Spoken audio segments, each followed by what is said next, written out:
We'd sell our own children for a piece of the pie, because a piece of that pie is exactly what we like. Sell children pie, pie, pie. Sell children pie, pie, pie. Sell children pie, pie, pie. Sell children pie, pie, pie. We're potting and boys, criminal to the core. We do the criminal and we also do the law. We'll prosecute the guilty for the wealthy and the rich, so no one finds the bodies buried in the ditch. We're potting and boys, criminal to the core. Hiding murdered kids is what we're here for. We sell our own children for a piece of the pie, because a piece of that pie is exactly what we like. Sell children pie, pie, pie. Sell children pie, pie, pie. Sell children pie, pie, pie. Sell children pie, pie, pie. We're potting and boys, pause for applause. The inner circle loves us, it's written as a clause. We'll prosecute the guilty for the wealthy and the rich, so no one finds the children buried in the ditch. We're potting and boys, and for a shitload of cash, we'll be your bitch. Sell children pie, pie, pie. Sell children pie, pie, pie. Sell children pie, pie, pie.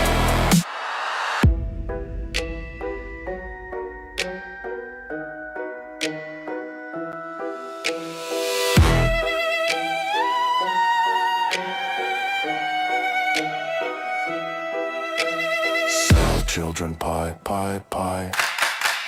Sell children pie, pie, pie. Sell children pie, pie, pie. Sell children pie, pie, pie. We'd sell our own children for a piece of the pie, because a piece of that pie is what we like.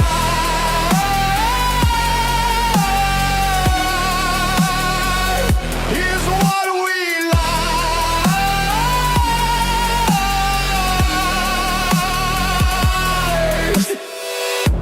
A piece of that pie Is what we like. a piece of that pie, Is what we like. a piece of that pie. Is what we like. Sell children pie, pie, pie.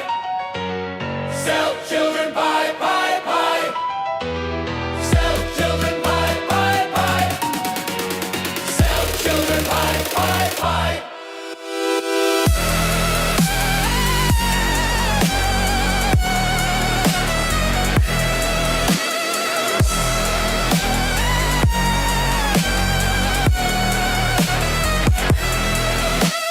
Sell children pie, pie. Saying goodbye. Sell children pie, pie. Saying goodnight. Sell children pie, pie. Saying goodbye. Sell children pie, pie, pie. We're potting errand boys, saying goodnight. Excellent. My friends, hello. You may have noticed Bill Gates' face in there, in amongst those nefarious guys. You may have noticed Bill Gates, the genetic of Bill Gates, the article that I wrote about Bill Gates. Done a little bits of research and work on Bill Gates, but I will be on Monday, next Monday, a week today. I will be in Amsterdam, and I am on the press for the trial of Bill Gates. So I'm actually got myself in the courtroom somehow. Don't know how I've done that, but it's happened. Hello, everybody. How are you? It's really late at night. I know it's really late at night. And I know a load of my regular supporters, fans, etc. may say, hey, this is really late, Vedmore. But it's something that I like to do. I like to be up late. I like to talk. I keep thinking to myself, I'd like a Monday nights around those, come, sit down, have a conversation. A lot's happened over the past week. I'm not sure if you noticed the goings on in the world. There was a couple of things that went on, a couple of things that happened. And I wanted to do something yesterday. I wanted to get up or the day before, but I've had a chest infection. So,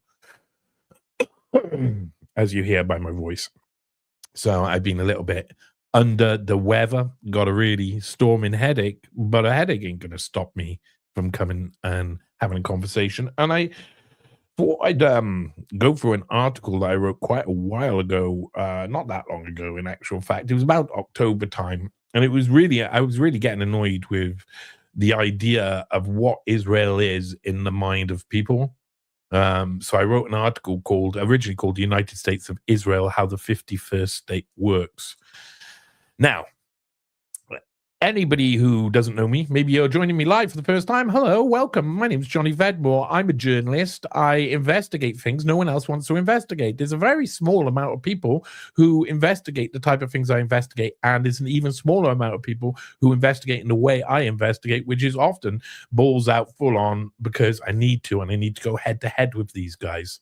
I'm someone who I realized that they only survive in power because no one challenges them, and they don't expect to be challenged. These elites don't expect to be properly challenged by normal people. So when you do challenge them and you have knowledge about them, it causes them great issue, and then they want to run away. So, I see Elon Musk. Elon Musk would be scared to have a conversation with me. Elon Musk is a little chicken. Bill Gates would be scared to have a conversation with me. Bill Gates, he's a little chicken. All of them, in actual fact. There's a load of different people, I was talking to someone the other day. A lot of the people who I've been seeing going on Piers Morgan over the past, say, 5 months or etc., are in my DMs, are on my shows, have been on my shows before. And people said, oh, do you think you'll go on Piers Morgan? And I was like, if I go on Piers Morgan, I'm going to say Curtis Yarvin's brothers, the Yale pipe bomber of 2003. That's a really inconvenient truth. I'm going to say that Epstein was more than the people trafficker, and he was recruited by the CIA, and the CIA and the Mossad are indistinguishable from each other. They're business partners, complete and utter, in bed with each other at every single level. So I would start to reframe what they've done, their debate. I would also point at some of the people on there, the Mike Benns and the like, who were part of the frame game, were part of a Zionist organized operation that was about saying negative things about Jewish people so that they could gain sympathy from people. Now, he's also someone who supports Ryan Dawson, who does exactly the same thing. He'll try and make you look away from Whitney Webb. He'll try and make you look away from my work, Mike Benns. He'll say nasty things. He'll say awful things. Saying that, he said nice things about the Pottinger piece. But then when he did, I said to him, listen, Mike, you're well behind on this case. And then his ego just took over, and he was just like shouting at me, basically. And then he blocked me. And he wanted to block me because it's hard to have a conversation. He wouldn't be able to have a conversation with me because I'd say, well, I think you're an Israeli operative. He wouldn't, these people will have problems having conversations with me. I will say that Klaus Schwab's father was Eugene Schwab, who helped with the Nazi atomic bomb program. And I will say Klaus Schwab and Klaus Thiel, Peter Thiel's father, were involved in a genocide that has never been properly investigated in Swakopmund in southwest South Africa back in the day, 1960s, lately, from about 1967 onwards. I'll say that. I would say loads of different cruxes about the articles that I've brought out over the years. Articles that you can go and look at, you can go and find evidence for. And a lot of these people, a lot of these Piers Morgans, Joe Rogans, they can't have a proper conversation. It's all framed in a certain way. They can't. Because if they have a conversation with someone like me, it undermines their created and controlled narrative, which then it's clear when you realize that they're using. I'm going to put on my glasses. I'm wearing sunglasses again. I've got a major headache. Taking some headache tablets. Maybe they'll work. They usually do. You can see things now, though. I know it's not going out on Rumble lists. It keeps telling me X is having trouble. To be perfectly honest, I'm in a battle with solicitors that are representing X at the moment. X has got Lewis Silkin LLP, one of the swankiest solicitors in London, to come after me and to try and threaten me, try and have basically get away with pulling down loads of my journalism when they are at the same time allowed to report the same things. Like Grok AI will report what I'm reporting on, will say what I'm saying, but I'm not allowed to. And there's a court order out on me at the moment, not even properly allowed to talk about it. I'm not allowed to talk about some of my work and redirect people to my website and say, go look at my website. I'm not allowed to do that on X. Today I got on the 23rd, not today, but on the 23rd, I got a warning from X saying we've limited the visibility of this post because it breaks a high court order. And that high court order can't exist because 3 days before the case was settled, so there's no high court order anymore. So X is just now banning and censoring me. They're not even looking at the high court order. So today I went and I did a lot of legal stuff today. Maybe that's why I got a headache. I'm going to have a little look. Sorry, I've come straight in. I know some of you may have wanted like maybe a late night calmer Johnny, but what can you do? I've had a long week. I'm looking forward to talking to some people. Christopher Thornton. I always say, listen, guys, I'm interactive. I love to have a conversation. And I also only learn from people questioning even everything, even what I say. It makes me think about the things I say. You know, we all do this. So I love having a conversation. Get involved. I always say that. People say to me regularly, I can't believe that you actually respond to people. And I know lots of people who do my work, and I know people who I've worked with in the past who have made a decision not to talk with everybody because they feel like they get bogged down in the weeds. Sometimes it's just they don't know how to handle people, and sometimes they don't have the confidence to tell people to F off sometimes. Christopher, it's always nice to have you here. Mayday, that's a nice message. Clown Planet, stay sane if possible. Yes, and I mean, we've been saying Clown Planet for a while, but it's getting really wild now. And here's Hedonista 76, writing from Valencia, Spain.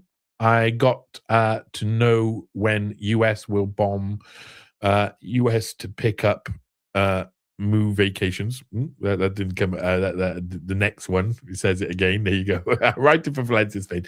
I got to know when US will bomb US. I don't know what that means. I have to pick up my vacations and I don't want them ruined. Well, no one wants their vacations ruined, my friend. Great to be here, man. Yeah, it is. It's good. It's only going to be a small crowd, I think. It's only going to, mind you, the later I go out, it's the American crowd are there. The Australian crowd turn up, a little bit of this, that. So the people who I don't necessarily get to be on lives with, I've got to do more of this. I know that. I gotta. There's a chance I'm starting a live show very soon that is going to be 5 days a week. I'm holding out on that one. It looks pretty good. The song you heard on the intro there was Pottinger and Bowie's, which is the first of the Pottinger songs on the Jeffrey Epstein podcast, the musical. I'm going to show you. This is a sneak peek, gang. No one sees it. So anybody who knows that I've already written up the first Jeffrey Epstein podcast, the musical. It's really fun. It's a really good way to understand and learn the information and understand who was involved and etc. I'm an Epstein expert. I spend all my time. I've spent 7 years covering this sort of stuff in detail, and I've worked with some of the best in the field. And I know how to describe these things really well. I know how to describe them even better in song because I've been a songwriter for 25 years plus, and 30 years, maybe more. I mean, I started writing songs when I was about 14, 15. Oh no, I just gave away my age. But I'm going to show you the cover for the second Jeffrey Epstein podcast, the musical. There's I'm going to reveal some of the songs. I'm really happy with the cover. I think you'll like it. Again, I'm gonna present it up here. Have a look at this, gang. This is the cover. It's a lot about the Jeffrey Epstein, Les Wexner, the organization of the war in Iraq and the Twin Towers in the second one. And I thought, as it's called, Jeffrey Epstein Podcast, the Musical 2, that was a beautiful cover. So that's the cover for the next one. I'm really looking forward to bringing it out. I will be previewing them here, and there are a lot of work. I don't think people kind of understand. Some people will think that I'm clicking a button or something like that. It's just not the way it is.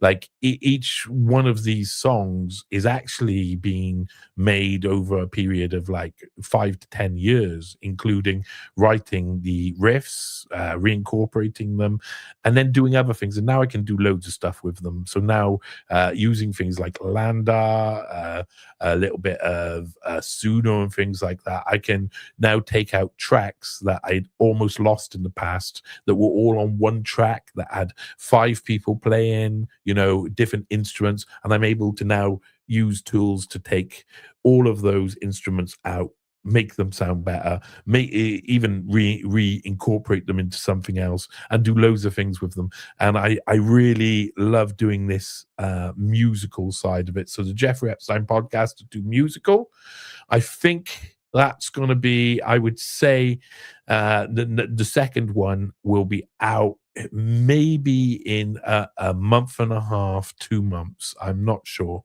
Trying to get out, but that's a beautiful cover, of course, and I'm very pleased with it. So I just wanted to show you that. I'm a troublemaker. I am a troublemaker. I know. Some of the songs are really, really catchy, and I've got issues. We'll have issues for people. And W. Gilchrist says, "Greetings all." He gives a little shamrock there. We like that. All right, okay. Hedonista76 said it was a bad written joke. Our Prime Minister said he doesn't want Spaniard US military bases used to operate against Iran. Yeah, I got you. Good. I don't mind. I make a lot of badly written jokes. I have a course, Truth Bomb. If anybody wants to go see a comedy quiz with a difference, where I take 2 members of the independent media community and put them up against AI's official narrative with a truth bomb or 2 thrown in. Loads of different rounds, really fun comedy aspects to it. Loads of failed jokes. I don't. You can't be a proper comedian unless sometimes your jokes fail. That's it. You've just got to go out and you've got to scattergun approach. You've got to, of course. And of course, Christopher's from Phoenix, Arizona. I always loved the name. Phoenix, Arizona is such a beautiful sounding place. And again, like I say, everybody come here, have a little discussion. What I'm going to do today is I'm going to have a bit of a chill time. I don't know how long this is going to last, and to be honest, I don't really mind. I know that I'm just going to remove this from Rumble because it keeps coming up with an error message. There you go. Okay, I've removed it from Rumble. So I'm gonna I want, in these sort of like Monday night Epstein sort of files where we lounge around and look at some of the news and look at some of the other things.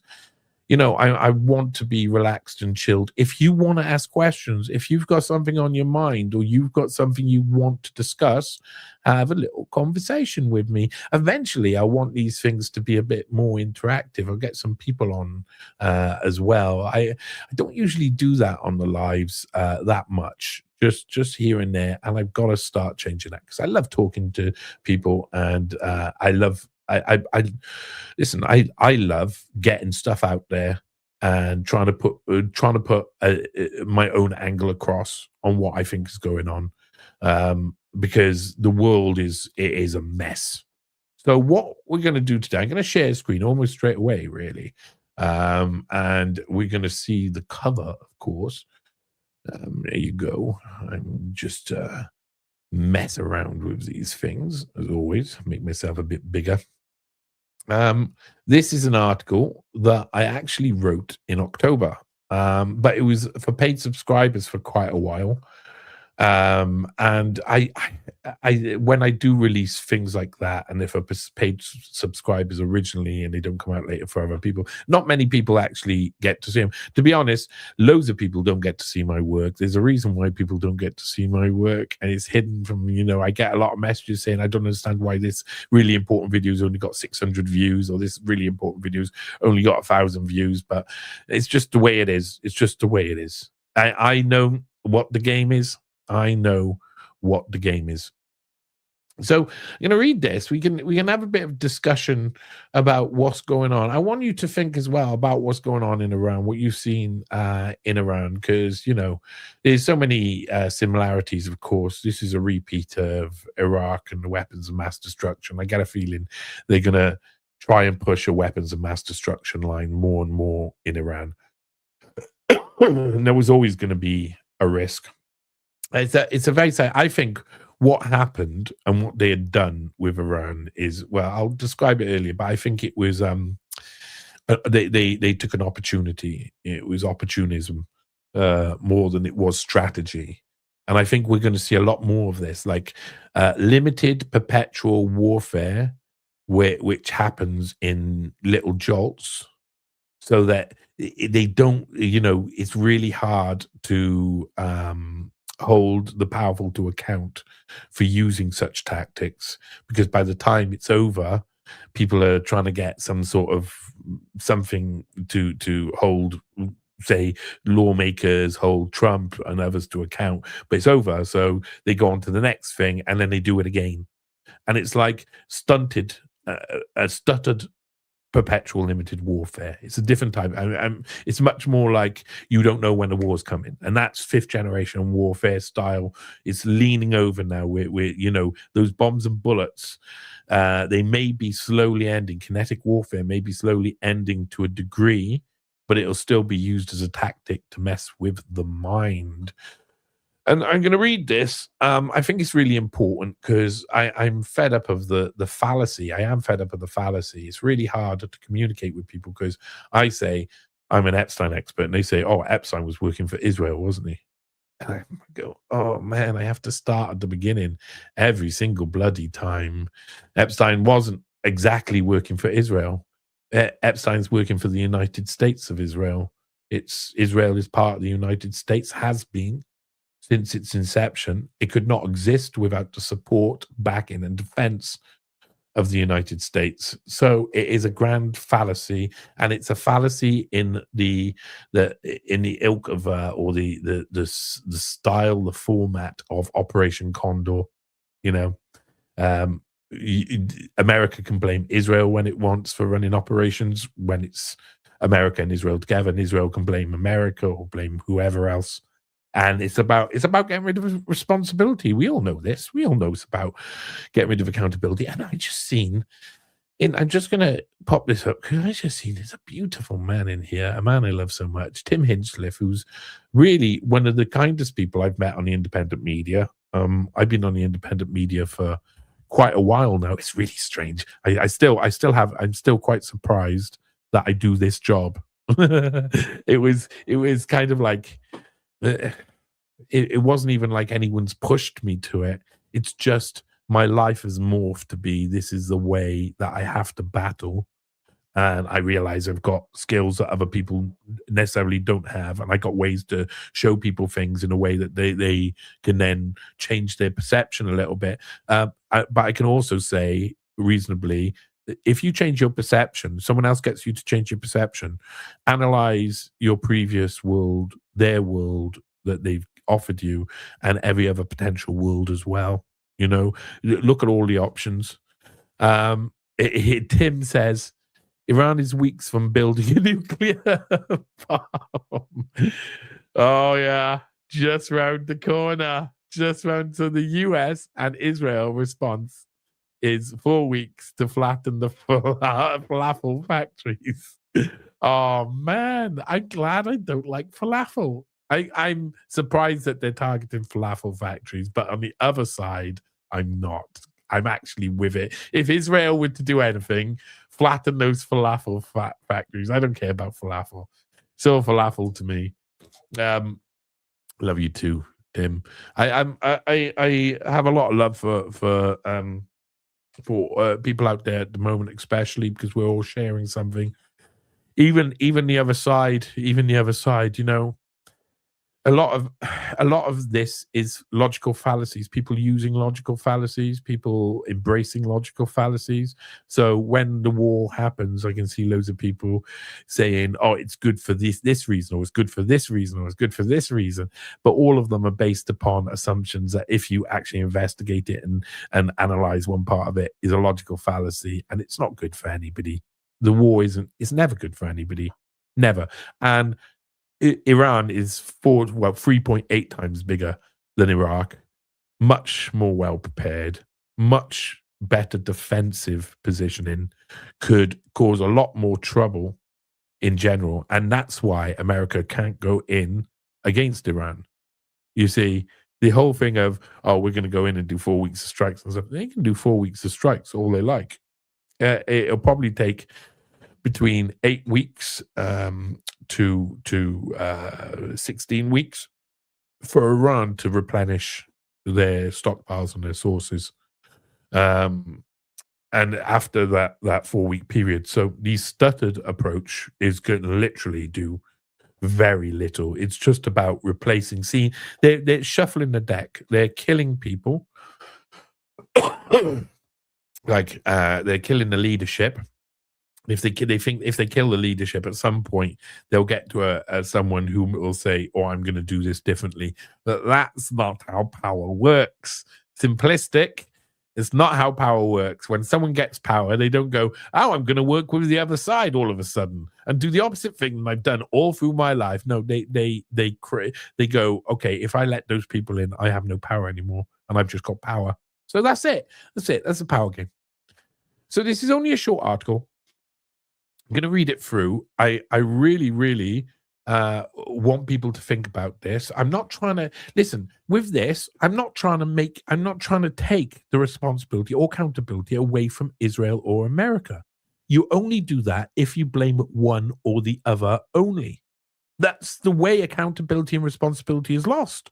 That's how Operation Condor worked as well. As soon as you don't judge their joint actions together, and you act like someone acts like Jeffrey Epstein was a puppet master manipulating these poor CIA people, blah, blah, blah, blah, blah. It is ridiculous. They're business partners. They're in business partners, and it's not a nice business as well. Got a couple other messages before I say it. Tim says, I've been talking to close family members about what's going on. They're saying that they believe Mark Rubio and that the US had to attack first. It's hard to explain history to Fox News devotees. I know.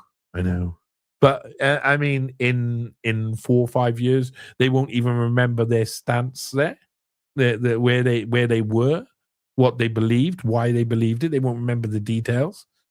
They'll remember that they roughly supported it, and now they don't. So that's the way it works. You know, it's nothing. There's nothing definitive in this sort of stuff. Live with meter and no measure.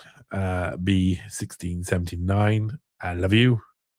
I've been saying people should learn as much about fallacies and fallacious reasoning as they can. It would prevent a lot of BS. Been saying this for years. Glad someone else was mentioning it. Hey man, I have been with it. It's so frustrating. Once you kind of work out how logical fallacies work, you spend your whole time watching the news and going, oh my God, this is so obvious. And yet, if you don't really understand how logic works, you end up falling for the same trick over and over and over and over and over again with no chance to ever not fall for it. That's annoying.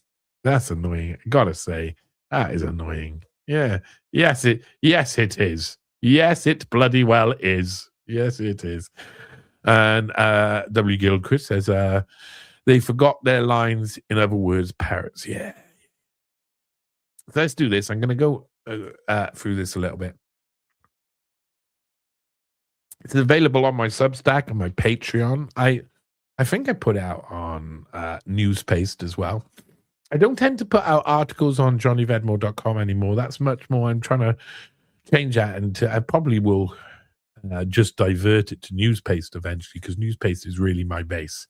But there's issues with Newspaste at the moment. The legal actions and going backwards and forwards with X means that it looks like X has removed my ability or ability for other people to post onto X, and it comes up with a picture preview and a little explanation what the article is. Those don't come up anymore.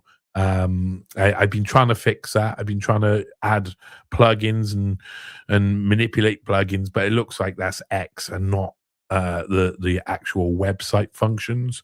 I have tried every single way to go about understanding what is going on, and it's all come after the legal action. And today I sent X some serious legal requests. Well, X's solicitors, who they're using to target me in the UK. And so that'll keep them busy for a while. Hopefully I'll get a long list of all of the detailed complaints, and we can go through it properly. But here, no comment. I wanted to minor in ethics in college. You definitely learned all about in college.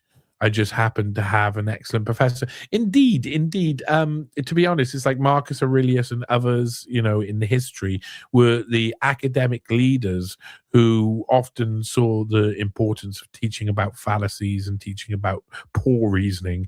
It's something that academia does really well, and yet a lot of the time, what academia ends up doing, they work out how poor reasoning works, and then they realize they work out how to manipulate people by using other means while still using that reasoning. And then they give that to the government, and the government gives it to the actors and the musicians, and they sell it. We know that's the way society works. And Dark Commission says hello, and I love Dark Commission. You're a good man yourself. I do hope to come up and see you again at some point soon. I've been super busy, not able to actually move about, and I'm not a driver as well. I catch public transport wherever I go, so I often rely on other people if I'm going out to the middle of nowhere. Definitely come see you soon, though. Sometime in 2026, I'll see you. So early first part, maybe in the next few months. I'd love it. My healthcare ethics professor was the total opposite, total groupthink type person. Yeah. So there's something to be said about the idea that academia is also full of binaries. So those sort of groupthink type people watch the solutions coming from other people, and then they manipulate those solutions, and they try and find other ways around it. So it is like, there's, and I did a lot of work on the third culture and the idea of how hard it is in some parts of academia to cross over ideas. And this is something that will come up again. I'm going to start reading it. Here we go. There's a few things I want to go through today. So I mean, this isn't even this. It's a short one. The United States of Israel, how the 51st state works. Many believe that Israel has taken over America, but that's a simplistic fallacy which keeps the cycle of unaccountability spinning. Each state occupies a defined territory, maintains a permanent population, has its own sovereign government, including a constitution, legislature, executive, and judiciary, and exercises powers not delegated to the federal government under the US Constitution. So this is the description in America of a state. It's very interesting when you look at it, that's the basics of it. Each state occupies a defined territory, maintains a permanent population, has its own sovereign government, constitution, legislature, executive, judiciary, and exercises power not delegated by federal government under the US Constitution. That's really important because Israel not only fits the description of an American state, but it is also heavily funded by the American taxpayer. By protecting Israel on the global stage, including vetoing United Nations resolutions recognizing Palestine or condemning Israeli military action, the US is also taking responsibility for Israeli action, diplomatically speaking. There's one hell of a graphic. It is an all-seeing. If you notice, there's an all-seeing HAL eye that I put in the middle of there. I think we all, it's like the American digital technocracy really is what we're seeing unfold with the United States of Israel. Officially, when a person commits a criminal act, we blame them individually for their actions. The individual is responsible and culpable for their own decisions. Even if they conspire with others, whether another individual, a group, or under the banner of a business or organization, each individual is meant to be tried separately.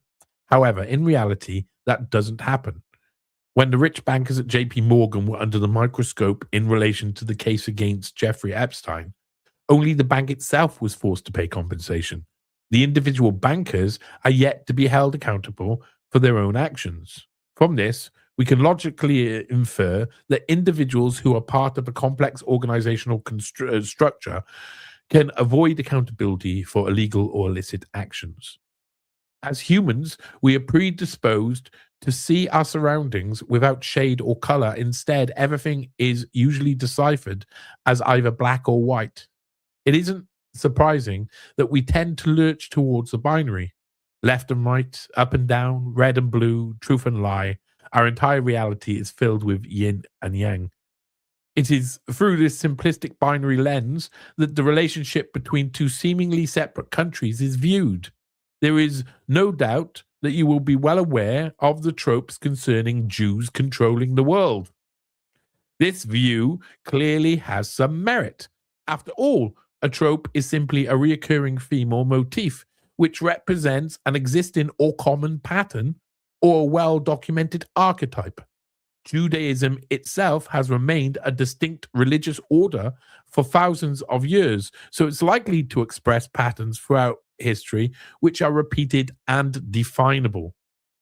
One of the recurring themes throughout Jewish history is their ability to form symbiotic relationships with host countries.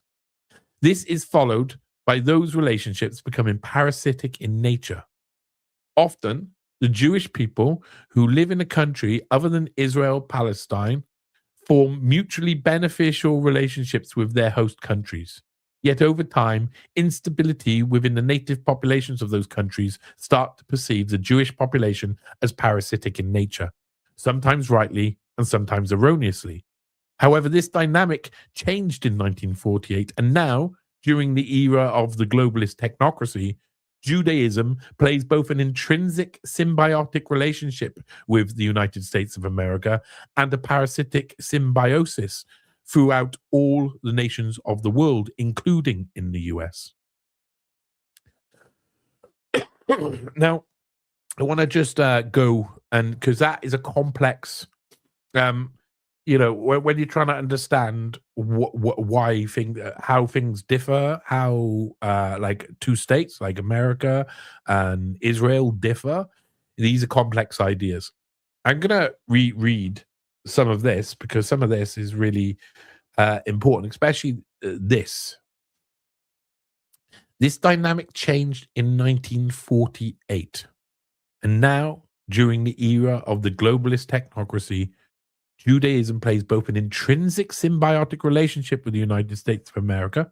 So when I say that, intrinsic symbiotic relationship, they are intrinsically linked. America protects Israel. There is no doubt it's going to continue to protect Israel. They work as intelligence partners. They do not use and abuse each other. They work together and then they pretend they use and abuse each other. But then, also, it has a parasitic symbiosis throughout the nations of the world, including the US.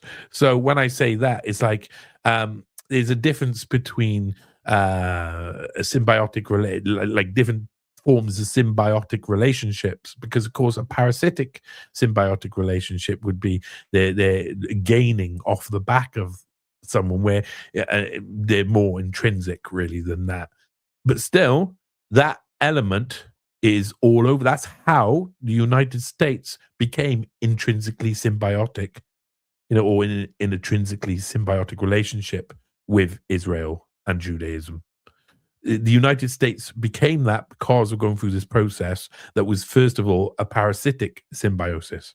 And parasitic symbiosis has a tendency, not always, but a tendency to lead to what we see as an intrinsic symbiotic relationship, where both sides completely agree with each other and have the same agenda. That's really important. Neither side is taking advantage of each other. Neither side. Okay. So, the United States of Israel.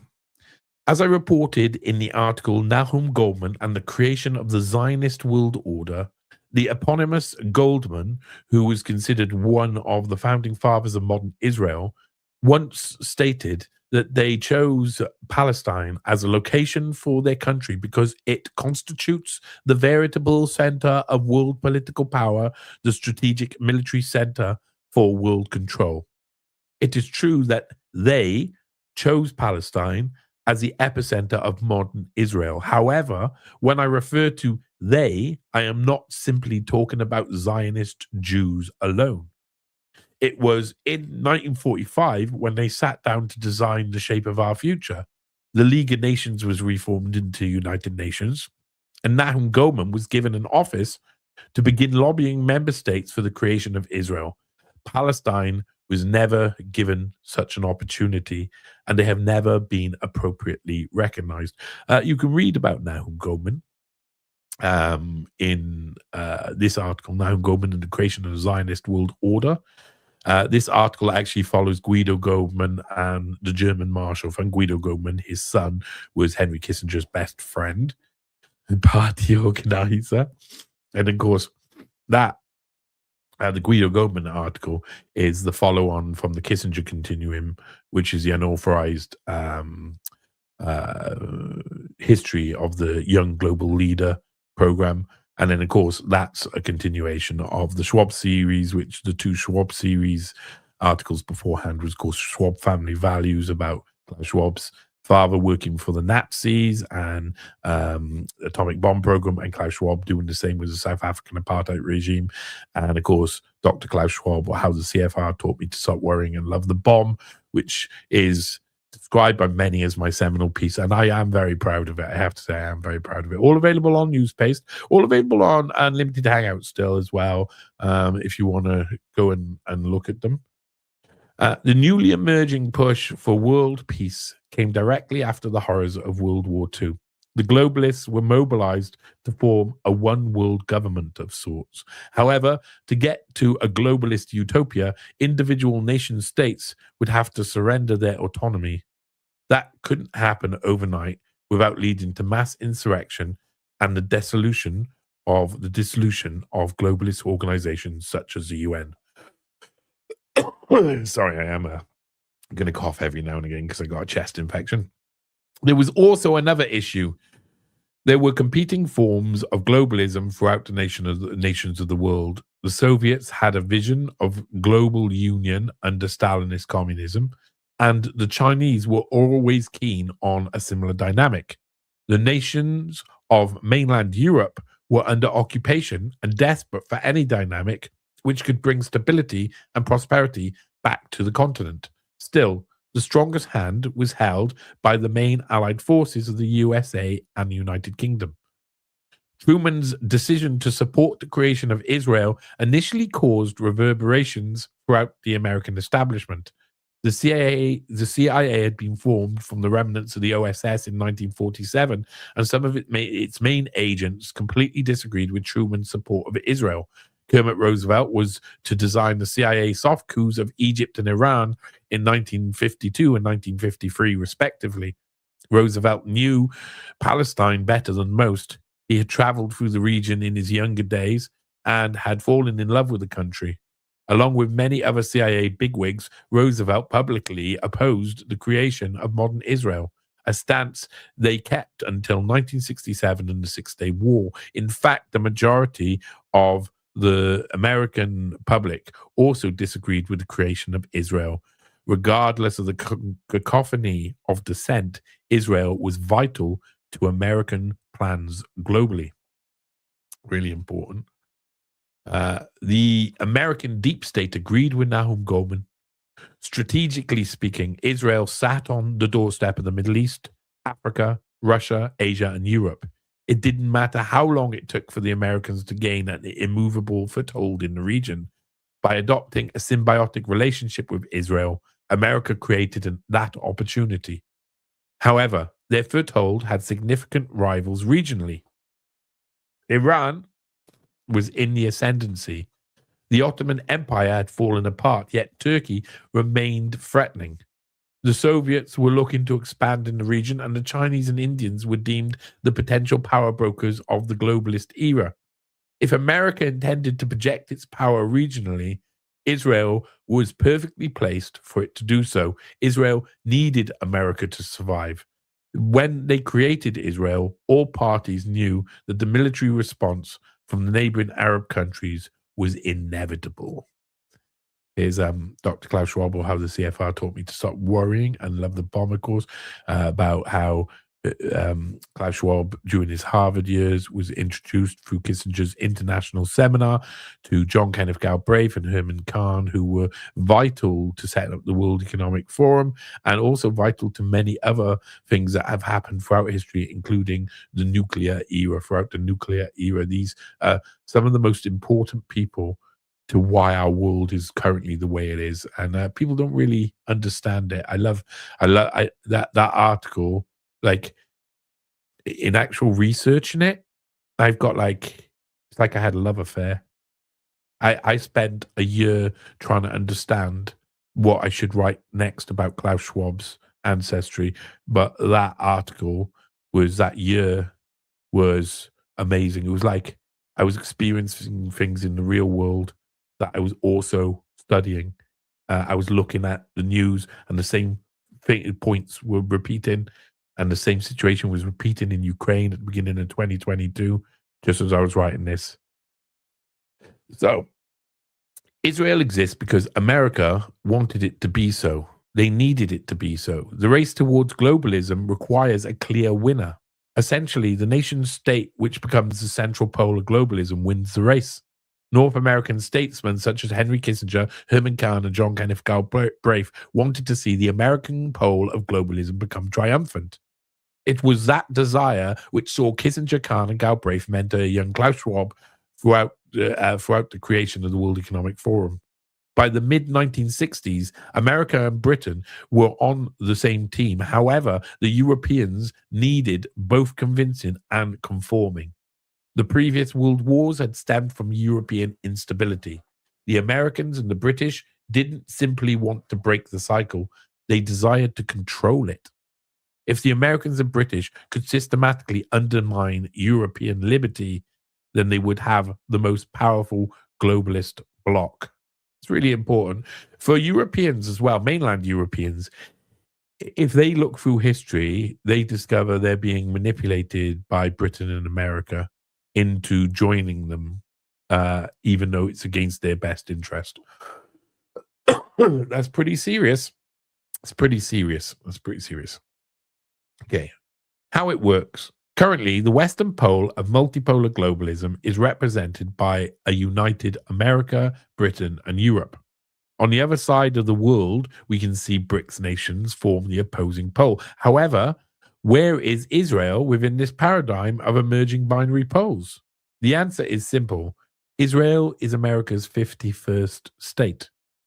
As I placed as the intro to this piece, Cornell Law School states, each state occupies a defined territory, maintains a permanent population, has its own sovereign government, including constitution, legislature, executive, and judiciary, and exercises power not delegated to federal government under the U.S. Constitution.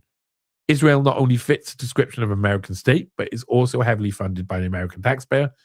By protecting Israel on the global stage, including vetoing United Nations resolutions recognizing Palestine or condemning Israeli military action, the US is also taking responsibility for Israel actions, diplomatically speaking. So that's what I wrote at the top. That bit I put at the top. Like their government, the American people refuse to acknowledge their responsibility for the creation, maintenance, support, protection, and financing of what appears to be a rogue nation. Instead, they make a bolder claim that America is a victim of an unwanted parasite. At the same time, it's very clear that Judaism is fundamentally embedded within American society, financially, culturally, and politically. The evidence is insurmountable. Israel is just a facet of American-led globalism. In this way, America uses a conduit to project military power abroad. The very nature of Judaism makes this relationship possible. Israel couldn't exist today without forming a symbiotic bond with the most powerful nation on earth. If America to withdraw its military, financial, and diplomatic support to Israel tomorrow, in 10 years, it would no longer exist. The Americans significantly benefit from Israel's existence. Hence, this isn't a parasitic relationship. It's simply a symbiotic one. A parasite benefits at the expense of a host, whereas the US gain equally in this symbiotic relationship with Israel. The relationship between America and Israel is not an example of parasitism. It's mutualism in action. That's really important to understand, that it's not a parasitic relationship, it's a mutualistic relationship. And here is the kicker, and we like kickers, don't we? That's what we look for in an article. While the American public continues to blame Israel as though they are a foreign entity, Israel will not be held to account for its crimes. However, if American people blame America for Israel's actions, everything will change. I found the same dynamic at work in the Epstein case. Many, and remember, I wrote this before the Epstein files really started to boom recently. Many Americans claim that Epstein is a Mossad agent, undermining American democracy. In reality, Epstein was trained by the CIA, helped finance CIA programs, and was assisting CIA-linked American president to compromise potential future Democratic Party leaders. As with the state of Israel itself, if Americans blame Epstein on the Mossad, nothing happens. However, if American people hold their own government to account, everything will change. If you haven't read The Pottinger Supremacy, that has a lot about how Stanley Pottinger, the lead lawyer for one of the lead lawyers for Epstein's victims, who's dead now. If what you'll discover there is that he was central to arranging Iran-Contra. It was actually his idea. Him and Cyrus Hashemi, his bank business partner in 1980, went late 1979, early 1980, I think it was. They went to his mate George H.W. Bush and the CIA and said, "Hey, we've got an opportunity here. We could actually get our boys installed into power if we do this." And so he was the guy behind Iran-Contra. The central issue here is not necessarily Israel, and it's not the American government. It is the American people. Both those on the left and right of the political spectrum are predisposed and to a large extent programmed to claim victimhood. In every country in the world, Zionism has a parasitical relationship with those in power. However, in America and Britain, Israel has a mutualistic relationship. This is because Israel represents an arm of the American and British pole of multipolar globalism. The modern state of Israel was designed by American and British globalists not just to destabilize the Middle East, but to destabilize the world. Only the American public can stop it from happening. However, it is more comforting for Americans to point and scream at the parasitic nature of Jewish-controlled media or an overrepresentation of Jews within American politics, rather than to accept that the overrepresentation of Jews in American society is as a result of America's creation, maintenance, support, protection, and financing of Israel. It is simple.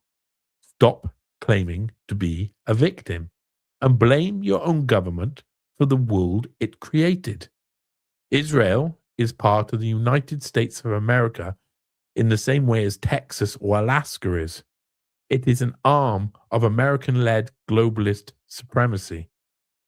Israel is the 51st state, and America is totally culpable for the actions of its proverbial appendage.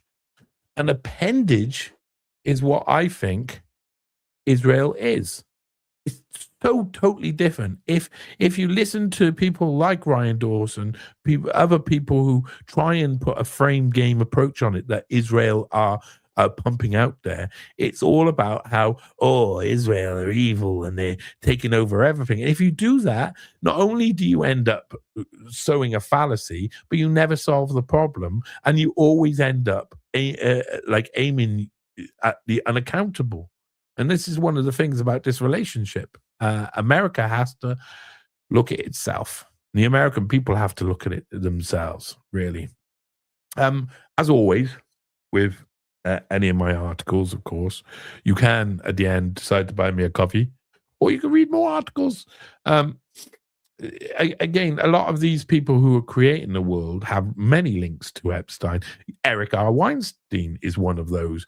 Eric R. Weinstein started attending Edge after Epstein. Edge was fully funded by Epstein during these points. And some of these points, he didn't fund them for like a year or 2 years, but they didn't need any funding because they had enough money anyway. But he was the main guy. Eric R. Weinstein, after Epstein got released from prison for that one conviction and his open door prison sentence, that's when Eric Weinstein started going to Edge. And trust me,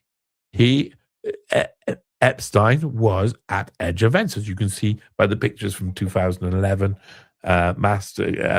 dinner party, Edge Billionaires Dinner, and some of the other events afterwards. Epstein was there. Weinstein claimed right at the beginning, I met Epstein once, etc. I don't have a lot of trust in Eric Weinstein. But then when you go and I'm talking about globalism, I'm talking about the American-led globalist supremacy and how it's related to Judaism. This Eric Weinstein is a Jewish man who designed, an American Jew who designed the UN immigration open door policy in a paper called Migration for the Benefit of All. And it's about lowering the wages of the native population, etc., etc. And these are the people. This is the people. If we blame Israel for Eric Weinstein, nothing happens about Eric Weinstein. He's an American. People need to realize it's a mutualistic relationship. You can also, there's loads of different ways to support me. You can also look at Musk and Epstein SpaceX offenders, or you can look at non-governmental octopus. Share these articles around. They're in the description, etc. But that is, I think, a fundamental, basic way. I try not to make this article too long. I tried to make it really basic so that people can understand Israel is America's 51st state. That line there is really important. Israel, there is no difference between Texas and Israel. They have exactly the same relationship with the federal system. Exactly the same relationship. They pretend they don't. In actual fact, Texas will have less support and less money given to it than Israel. Bet you, if you look at it, that the federal government give overall less to Texas than they give to Israel by probably a long way.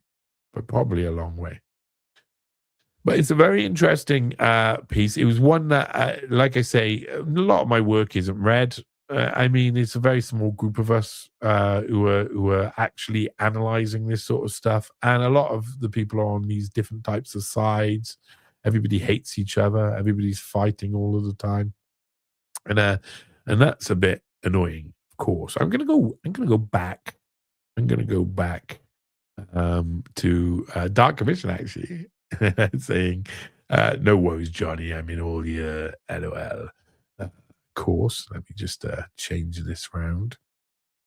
And let me have a little bit of a look at some of these comments that are being made as well. I'm just trying to get back to the start of it, really. Yeah, it's crazy what it's like now. I was a small college. I was in a small college before 2006 in the South. I got lucky with most of it. Oh, we're talking still about the other thing. I heard rumors about BS paperwork and papers they have to do now. My friends worry more about stupid computer system is going to pick their organic word as AI. AI is going to be everywhere, man. I mean, it is impossible, and every single part of it has got a different aspect and a different level of ethical and moral questioning that needs to go with it. It's not like we use the words, the letters AI to describe everything within this realm, but there's a lot in there. Tim Hinchcliffe, academics may be binary, left versus right, hot versus cold, 1 versus 0. But the people who run the world believe there are no binaries, just different degrees of the same spectrum. Indeed, winners. But then it's got to be losers. I mean, you know, however much they may believe that, but they're wrong. Therefore, it's another fallacy. It's another way of thinking about things. It's a hermetic principle of polarity that is rampant in mystery schools and secret societies. Too true with this. Too true. That's really interesting that you mentioned hermetic principles, because there's a load of hermetic principles that are in everyday life, in politics, a lot that we just don't really possibly focus on. So we don't know where it comes from. But I would say also, you know, this idea, principle of polarity that is rampant in mystery schools and secret societies. Can you tell me, does anybody here think that, like, when we're trying to define things, like we try and define Israel as, is it a country or is it a state of America? Because I think it's a state of America. We doing the same with societies. What is Chatham House or the CFR? Is it an organization of governance, an organization of oversight, a think tank? Is it a controlling aspect because they have controlling, or is it a mystery school and a secret society? Because a lot of what they do is secret society stuff, isn't it? You don't get to see what's happening inside. Very interesting. Homeboy Jeffro got the flames there going on. Got the flames there going on. I'm not sure if you're saying that about Tim's last comment, but that last comment deserves flames, so I would say so. Denise to 76, who's on Twitch. I'm on Twitch as well. This is Rumble has refused to play ball this time. Both Facebook, it's up on Facebook. It's going live on LinkedIn. It's going live on YouTube. It's going live on Twitch. Should be going live on Substack, but Substack can be really funny.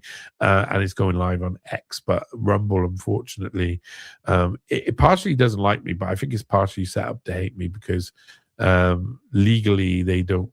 I've already threatened to sue them. I sent them a letter before action. They've not replied to me. And once I get on with some of the other cases I got going, then I'm going to go back to Rumble. Now Youngkerman's been revealed. The people who covered up the Youngkerman story, the organizations that covered up the Youngkerman story are in trouble. They're in trouble. The same is happening right now. That's what the X thing is that's going on. It's another person who is basically leading X into being in trouble by lying, and then X doesn't check the court orders, doesn't check the details. So Hedonista says Roosevelt grandfather, Warren Delano, was one of the biggest opium dealers in the USA. What's the importance of drug dealing on the development of that country? Ooh. Is it right thinking that families like Rothschilds, who whitewashing money, controlling drug dealing on a global scale? Yeah, if you're saying, is it right thinking that families like the Rothschild make their wealth through white? I mean, I think you're missing a couple of lines there. Make their wealth and get their power through whitewashing money, controlling drug dealing on a global scale. Yes. So when I was down in Chile, when I was living in South America, when I'd hang around with gringos down there, loads of them had been involved in these sort of things, running guns, drugs trade in Peru, Bolivia, etc. There's not actually a lot of jobs for gringos down south. If you already don't have something that's remote to an extent, that's all you've got. Because in actual fact, if I go down to society outside my house, the majority of the kids scooting around who know me in my area, I gotta say I'm pretty lucky. A lot of people can live in areas where they get trouble with the kids and stuff, but the kids round by me, they all know that I absolutely smell of weed every time I walk past them because I'm always smoking a blunt, and they love it. But a lot of them, all they've got to do is deal drugs. There's no other economy. The economy is being destroyed from above, and I've watched each of these kids grow up, and every time I'm like, oh, those guys will just be running drugs in a couple of years, and now they're running drugs. And to be perfectly honest, I'm all for them. I like drugs. When I say I like drugs, I like weed and stuff. And most of these kids are just running weed. It makes money. It's less likely to get them nicked, as we say over here now. And drug dealing becomes one of the base occupations when poverty exists and when rules-based systems are unfair. So the poverty, the lack of I want to use the word parity, but I think it's because it's been used. Polarity was used earlier, but that sort of equal standard of living doesn't exist in most places where there's poverty. Yeah, I don't live in rich area. Cardiff's got a couple of rich areas. You could go down Cathedral Road Way. It's very pretty down there, big houses. My gran and grandpa, I had a choice. They were going to either buy a house on St. Augustine Road or buy a house on Cathedral Road, and one was 9,000 and one was 12,000. That was back in the 70s or wherever, early 80s. It doesn't sound like much at all. They bought the one that was 9,000 a bit cheaper. Nowadays, that's worth about, but I mean, it's well sold years ago, like in the 90s. So it was sold quite relatively cheaply. Nowadays, that house is worth maybe 350 to 500,000. The one they bought, and the one that they didn't buy is worth about 2 million. They're really massive properties, and there's a lot of places like that. There's Pennyland, Cathedral Road, there's Lisvane. There's a load of places that are really nice in Cardiff, but the majority of Cardiff is people who don't have many opportunities. There's a lot of housing estates. There's a lot of poverty. There's loads of drug dealing. There's loads of crime, of course, but the crime is kind of like it's not like there's other cities in Britain where the crime's worse. Cardiff's pretty petty crime. It's not even breaking into cars and stuff like that. It's not mugging people or stuff. It's shoplifting and stuff like this is what most of the crimes are that people are committing in Cardiff, stealing things out of people's sheds or whatever. They're it's pretty weak. But the kids out there, all they've got is drug dealing. All they got, and I'm not going to stop them. I'm not going to tell them off. But at the end of the day, that is all the black economy, isn't it? That's out there in the background.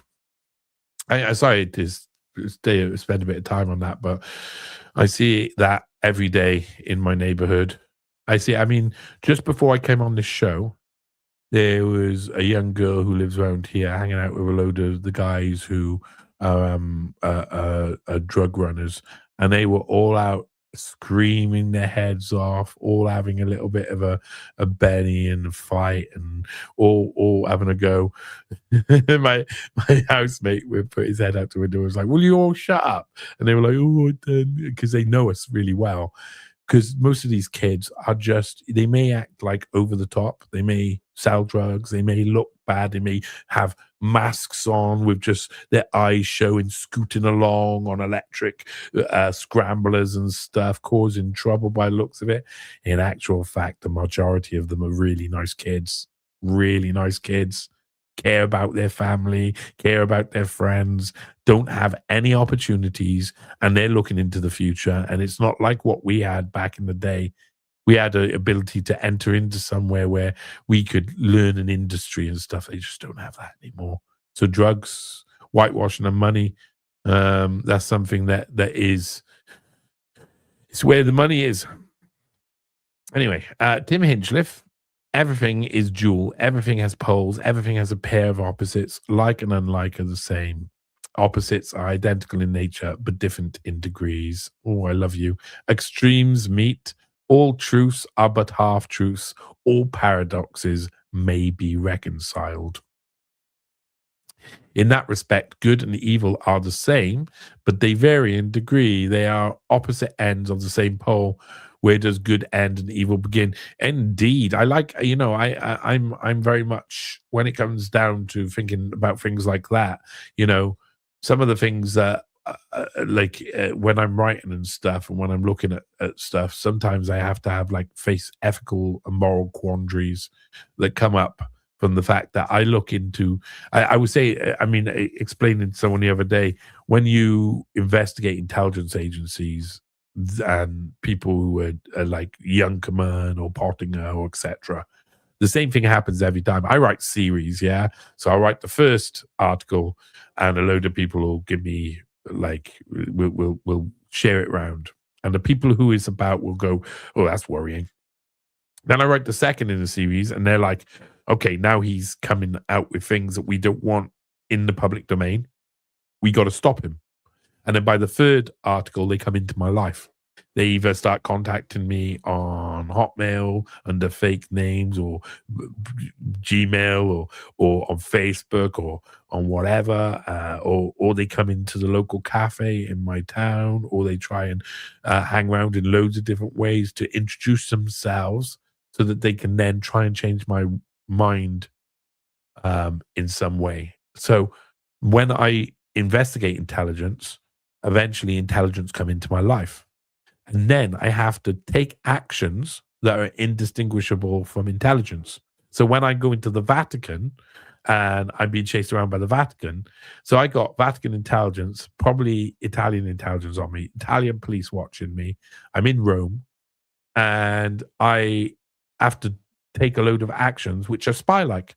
I have to signal out loud that I'm doing something certain and then do something else. I have to arrange with other people to take journeys and go to places, to lose tails, to think about if I'm being followed, think about whether or not what happens the next stage, constantly next stage. So I have to take actions that take into account spy games and intelligence, and they're indistinguishable from spy games. I suddenly become the anti-spy is the same as the spy in the actions. You have to suddenly do the same thing and be as surreptitious and be as secretive.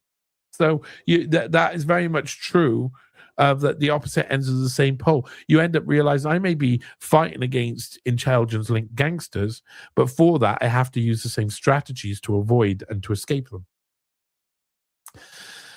Live Without Me to a No Measure, B 1679. I'll be back, guys. Apparently the app crashed. Okay, I hope you are back now. We are still quite far behind. I'm catching up, so I'll get there. But keep talking. If you thinking of things as I'm talking and you want to say some stuff, have a conversation. The differentiation of good and evil are instinctive, in my opinion, says Dark Commission. obviously based upon historical precedents in society. But as society is mainly good, that suggests to me that good is default. Well, that's very interesting because I think a lot of people would say, like, maybe it's like the Freudian line of happiness, that the idea that we're all just under happy all of the time. We're always looking to obtain happiness by going over just under that line. But on average, we're just under, our natural state is just under happy. And in that way, we can experience happy and we can experience sad extremely easily. Um, but that within that dynamic, what is default? Default is sadness. So, wouldn't it make more sense if we were to look at it like that? That the bad would be default. We're just under good, and we have to do better to become good. And that's the point we have to reach. We have to go across the next step. I mean, that is just me debating it. I like that you say good is default. That might just be the way that we want to look at it because that's how we see it ourselves. On the other side of the fence, bad is default. You know, Jeffrey Epstein, I don't think good was default, but that is an extreme version. So, and Tim Hinchcliffe says, I hear you, Dark Commission. It's not about what you or I believe, it's what they believe. And if they believe it, it affects all of us. Totally. Total Tim is very much true. Almost all forces that affect you and I swing from one side of the pendulum to the other, far left, then far right, and vice versa. That middle balance point is where so-called golden ages happen, in my opinion. I agree. I agree. Now, you can't be totally simplistic with that. I will say this. When I look at a political ideology, for instance, third way ideology, and you look at how they manipulate the right and the left, to like, if you purge the left, then it pulls people into the center ground, and then the right has to come into the center ground. And for them, that's where their golden age, or what is it, burning molten age, their hellish golden age, our dark age is their golden age. So the richest in society are looking to create their golden age. Again, it's what we see as something that they see differently. They perceive the benefits or the negatives as different to what we perceive it as, I suppose. Oh, this is complicated. For it's currently 1:48 in the morning at the moment, and it says, as that commission says, yeah, Tim Hinchcliffe, yes. What I mean is good is default because the majority of people, 99%, know that 1% are evil. Ooh. And he said, sorry, it's 1:20 a.m. and a bit slow. He's at night time. Yeah, we can all be slow. If you're watching this later, hey, this is it's 2 o'clock in the morning over here. We're all allowed to be slow. You know, we're all allowed to be. Dark Commission's allowed to be a bit slow. I'm allowed to be a bit slow. But this is a type of show, Late Night Monday Epstein. I think this is going to be a reoccurring thing. Late Night Monday Epstein with Johnny Vedmore is going to be a reoccurring theme.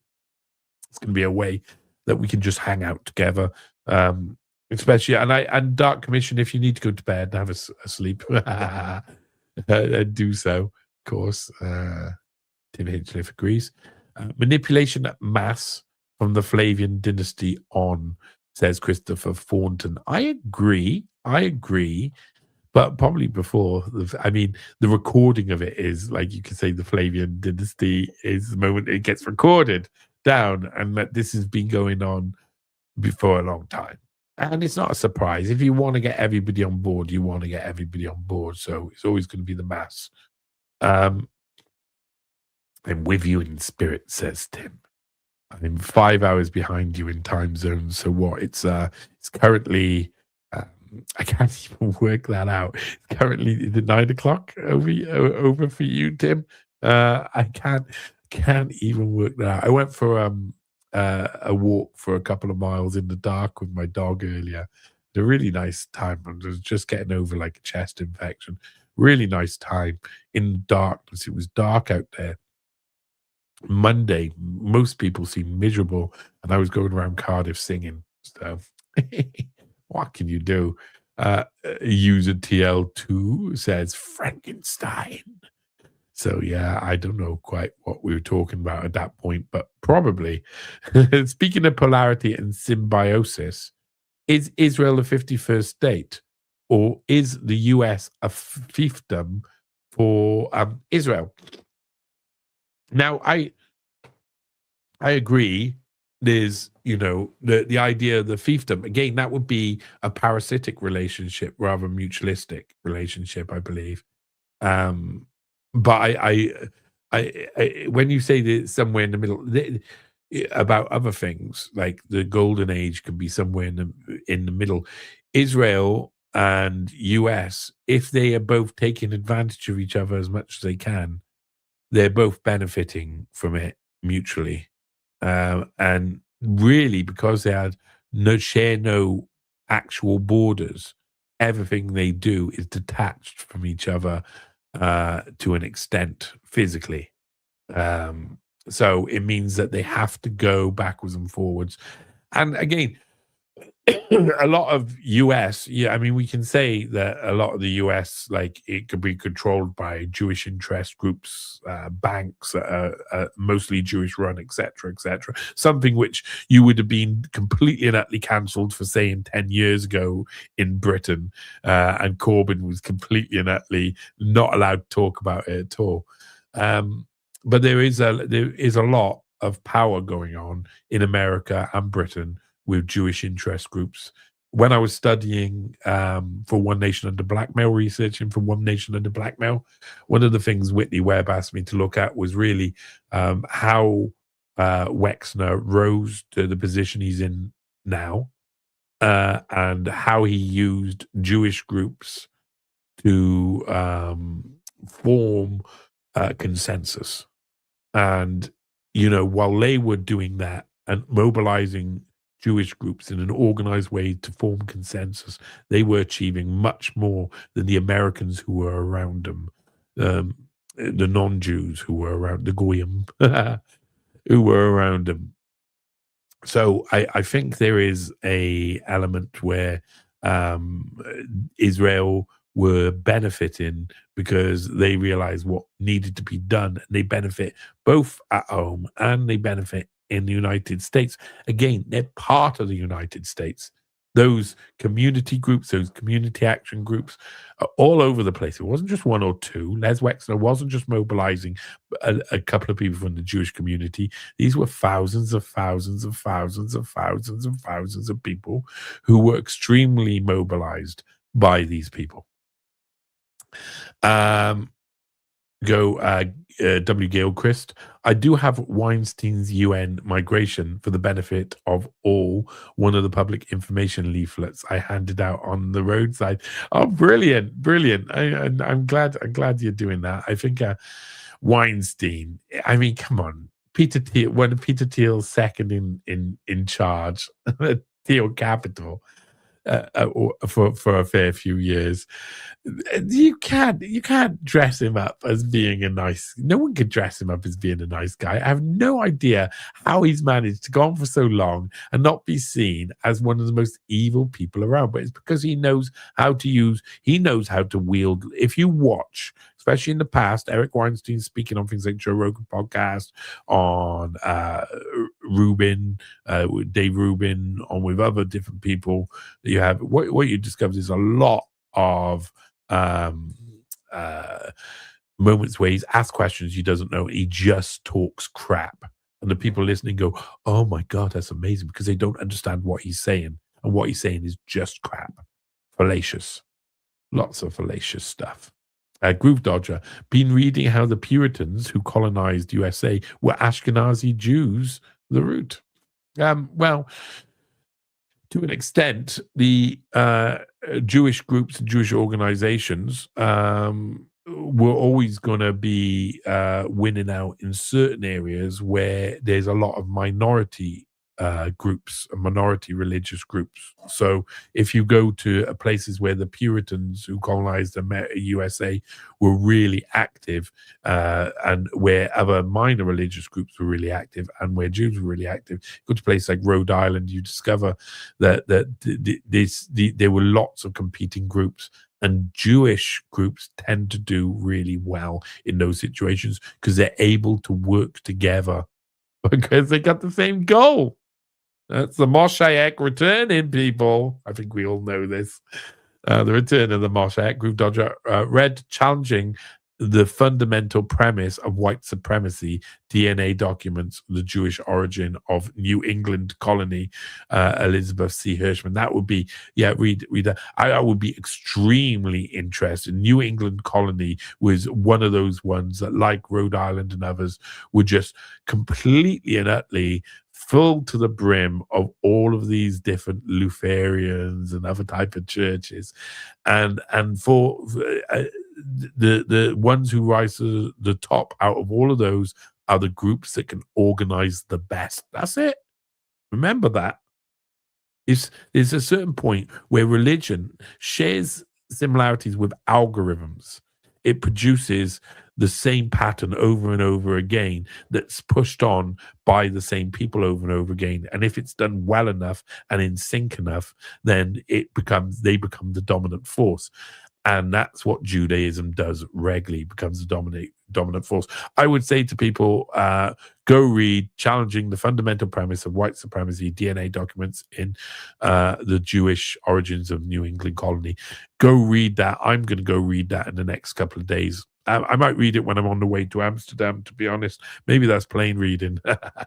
I'll be sitting there. I'm just looking at Burmese white supremacy and Judaism. How are you, person who's sitting next to me? Oh, you don't want to talk to me. What a surprise. I'm here. They're here. Swep Singh, 8464. Hello. Nice to see you here.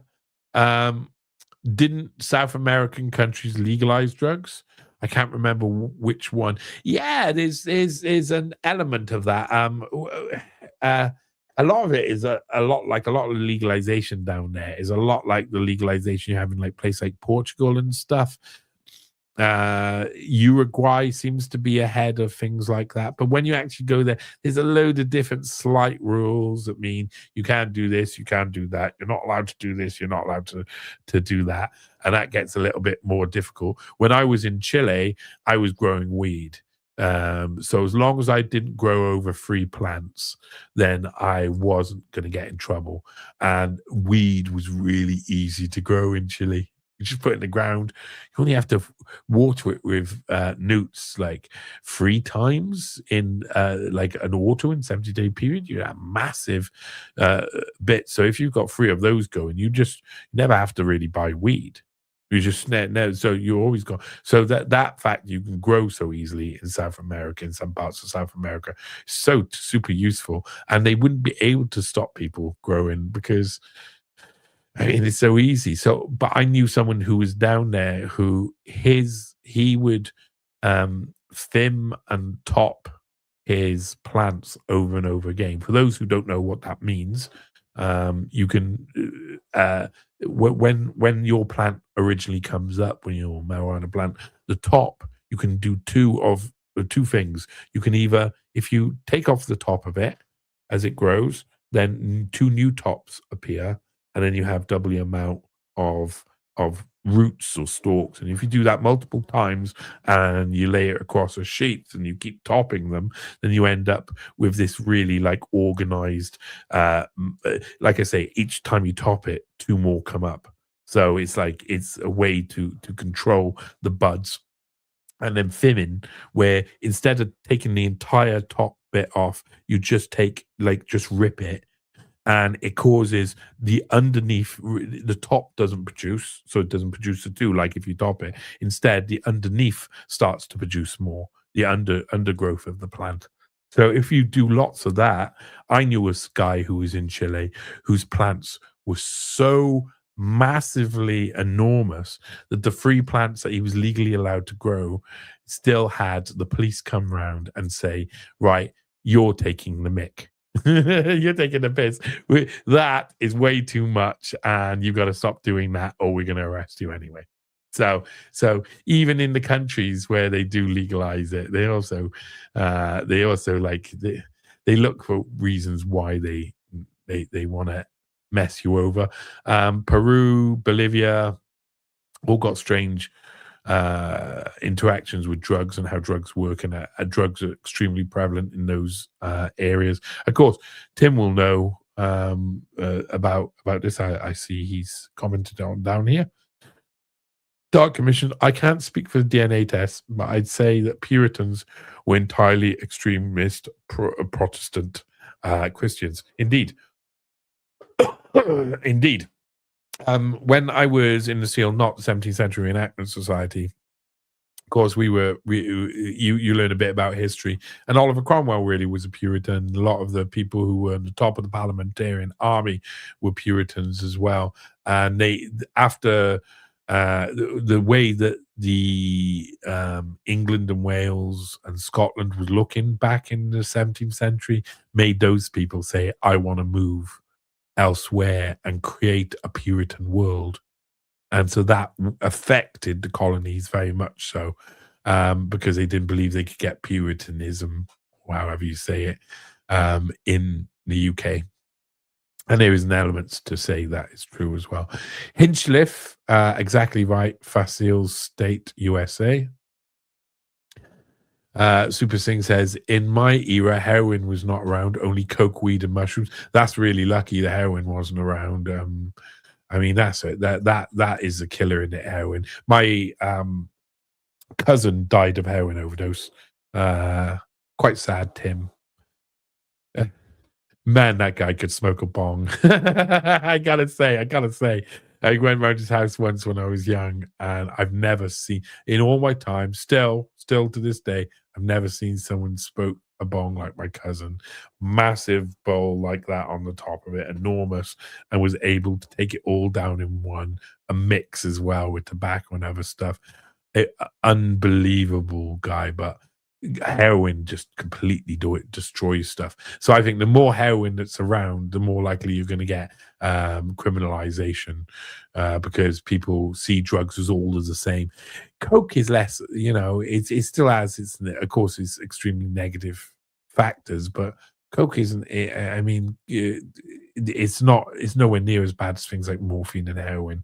That's for sure. Meth, PCP, all of that stuff is just mental. In Colombia, it's not a crime to have 1 gram of cocaine or 20 plants of weed, as long as it's for personal use and not selling.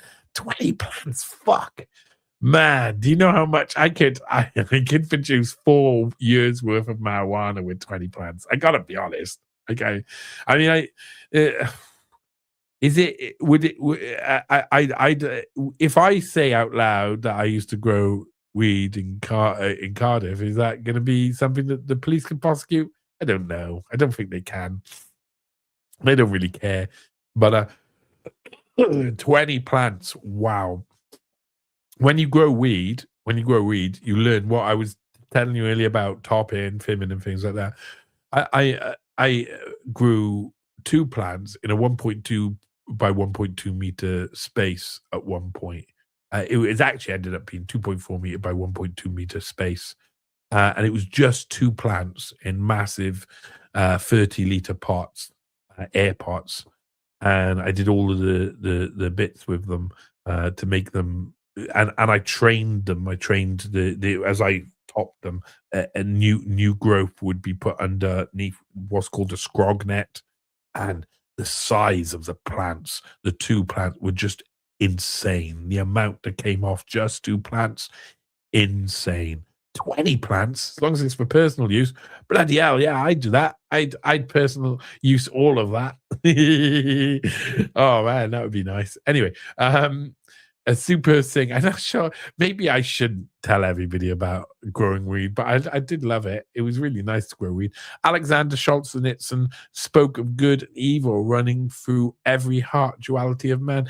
Yes, Solzhenitsyn is also extremely boring, not surprised, and pushed out a lot by people like Jordan B. Peterson, and people like that. And I mean that though that sort of ideology does have a positive effect. It is about people finding a way to live in life. So it is quite a nice outlook. But I honestly, some people don't have good in them at all, and some people don't have a bit of evil. You know, there's the duality of man is true, but there's far end of the spectrums all of the time. So not everybody is within a state of dualism. There are some people who are just literally they don't have a good bone in their body, and some people who don't have a bad bone in their body. I know people who like they would never be able to do anything nasty, and they live their life very simply usually.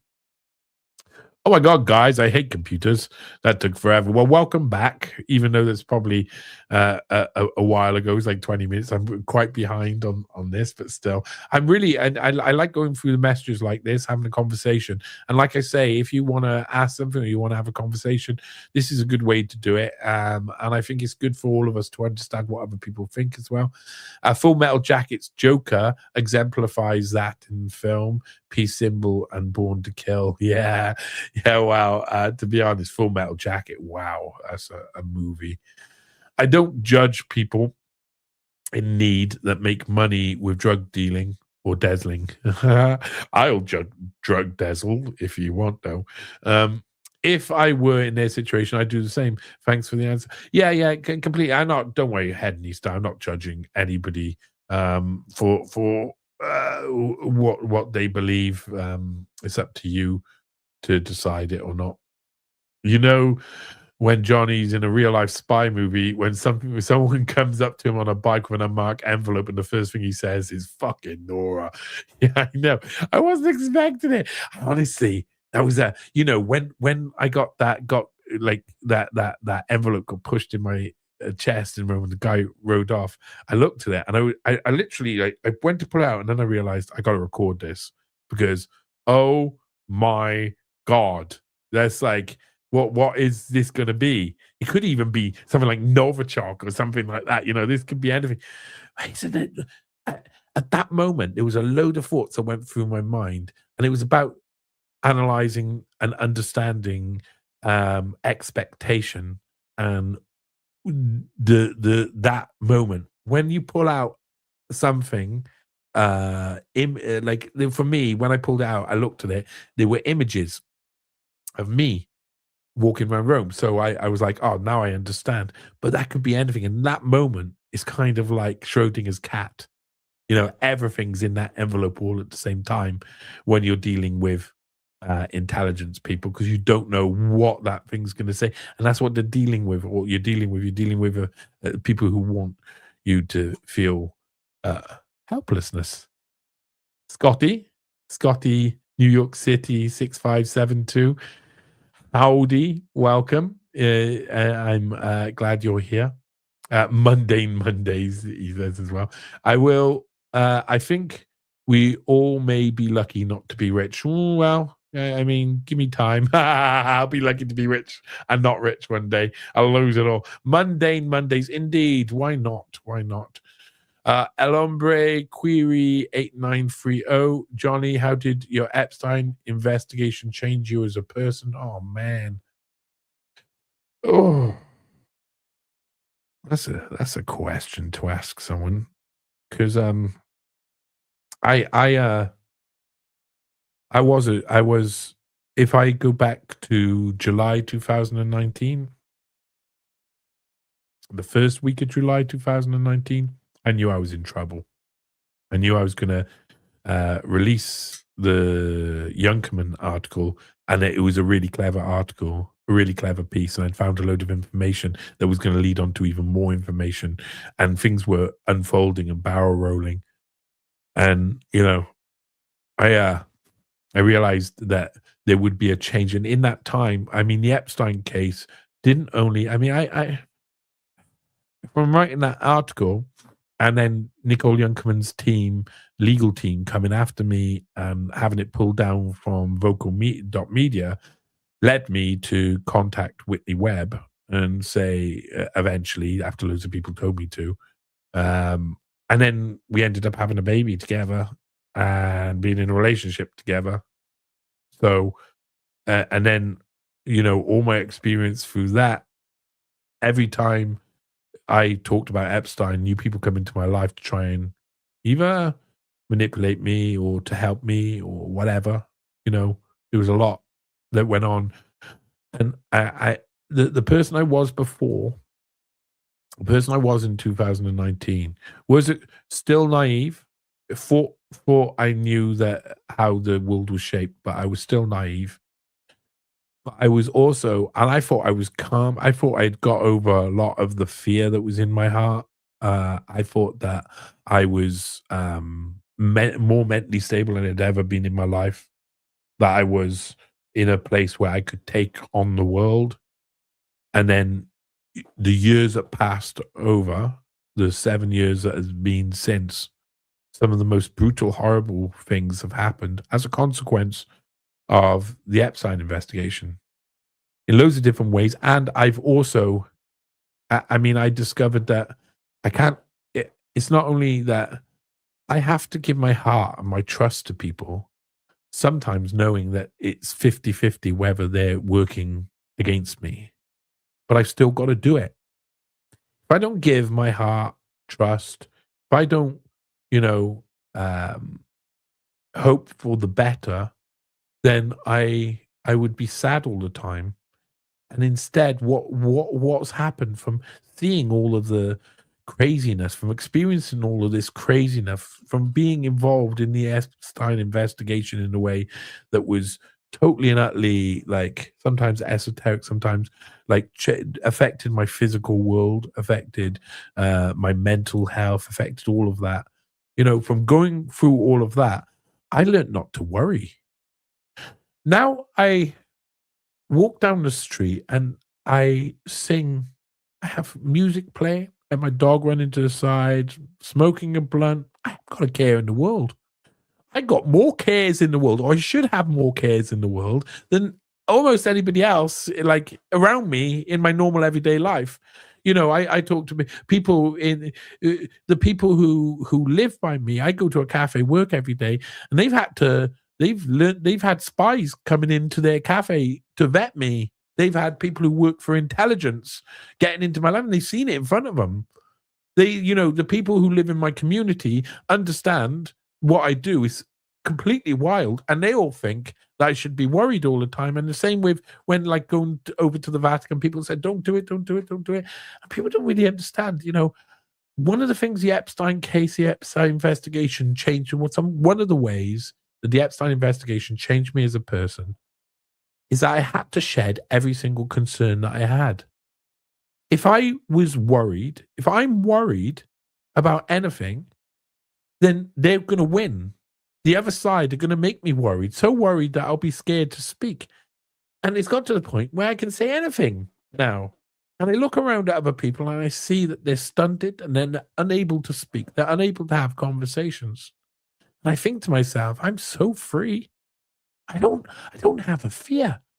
I used to be scared of what people thought about me, what they thought I sounded like, what they thought I looked like, whether they thought I was intelligent or whether they thought I was thick, whether they liked my music or they didn't like my music, whether they loved me or they hated me. I used to care about all of that. I used to care about people's projection of their own worst fears upon me and their own darker sides upon me. I used to accept it in my life. I used to hang around with people. I used to have a very small, a rather small opinion of myself. And what I discovered through the Epstein case is that I could shed all fear. And when I shed all fear, suddenly something weird happens. Something weird happens. It's almost superhuman. Because, and I got to be honest, I say this a few times, and I'm going to say this out loud. And, one day I'm going to say this and burst out into tears because it's very true. I think I'm probably going to die. I think I'm probably going to be killed. I can't see how I would not be killed. I've been very lucky so far to And don't be listen. I know a couple of you. I mean, we're going through these comments now. I'm going to start talking like getting to the comments where people are talking about what I'm saying now in quite a while. I'm not going to get there straight away. But I and I don't see it as a bad thing. Listen, I really don't see it as a bad thing. I have lived an amazing life. I have been able to shed all my fear, so much so that I do not fear dying. Because if I feared dying, I wouldn't be researching the Epstein case at the level I'm researching. I wouldn't be fighting against intelligence agencies. I wouldn't be writing legal letters to X's team. I wouldn't have Elon Musk's people constantly trying to censor me. I wouldn't have battles with people who are billionaire, millionaire bosses of different big organizations or sporting teams. I wouldn't have any of that. I would be living in fear. When there was a lady recently, I walk around with my dog. My dog doesn't know she's born. We say that. She's such a happy little girl. She's Bella Boo, Bella Chow. She's got a load of love. She's got 2 owners. My best friend also co-owns her. So she gets loads of love. She always running around. She's always got attention. She's off the lead. She's super well trained, super clever. And it's a representation. I think she is, and the way she is made manifest by the fact that I have zero worries in my heart. That I kind of brought up that dog not worrying about things too. I know that sounds silly, but then we walk into places and people are like, they see how relaxed I am and they don't understand why I'm so relaxed when I've got all of this stress, when I've got Italian intelligence sitting in the front room over there or banging on my window. That when I'm being chased around, don't get me wrong, I get emotional reactions. And I get emotive, but I mean, I've done this calculation in my brain, and I'm not just saying it so I can be like have sympathy, and I'm not just saying it for the sake of saying it. I realize that the reason I feel so free is because I've accepted death. I've accepted that, and we all have issues with ex-partners or the like, but it's one of the things I really that is important within. I'd like my son to understand later, in case something happens to me anytime in the next few months or the like, or year. Something I really want my son to know when he grows up is that I didn't have any fear. I know what I'm doing. I know it's dangerous. I know that it's all of that stuff, but I lost my fear because I kept facing these people. So what the Epstein case has done, what investigating the Epstein case, what being involved at such a high level of research with some of the best people in the world, the most knowledgeable people about this case, it's led me to say, I have no worries. I'm done. I've done what I need to do. I've done something that I feel is worth it. And there comes a point where you have to accept that there is a consequences for your actions. And I can't keep punching rich people in the face and not expect to have them retaliate. Come on.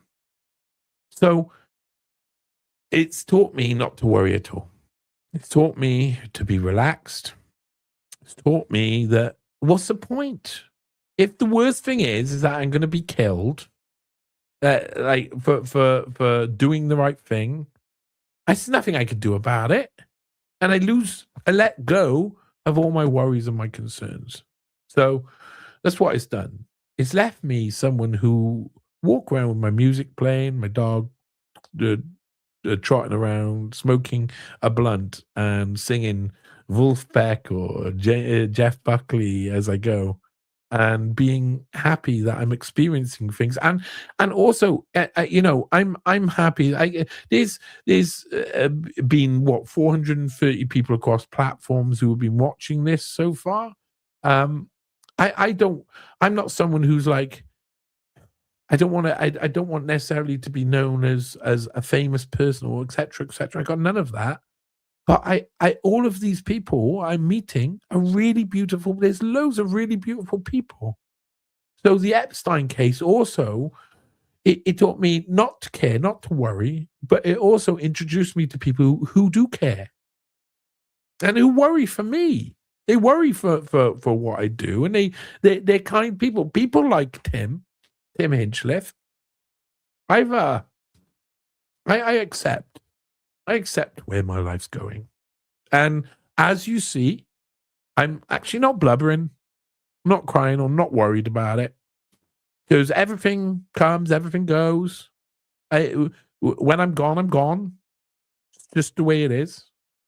But in understanding that this likely I'm doing something that's really dangerous. It's kind of like skiing down sharp mountain alpine faces and stuff, the equivalent of that in the journalistic world.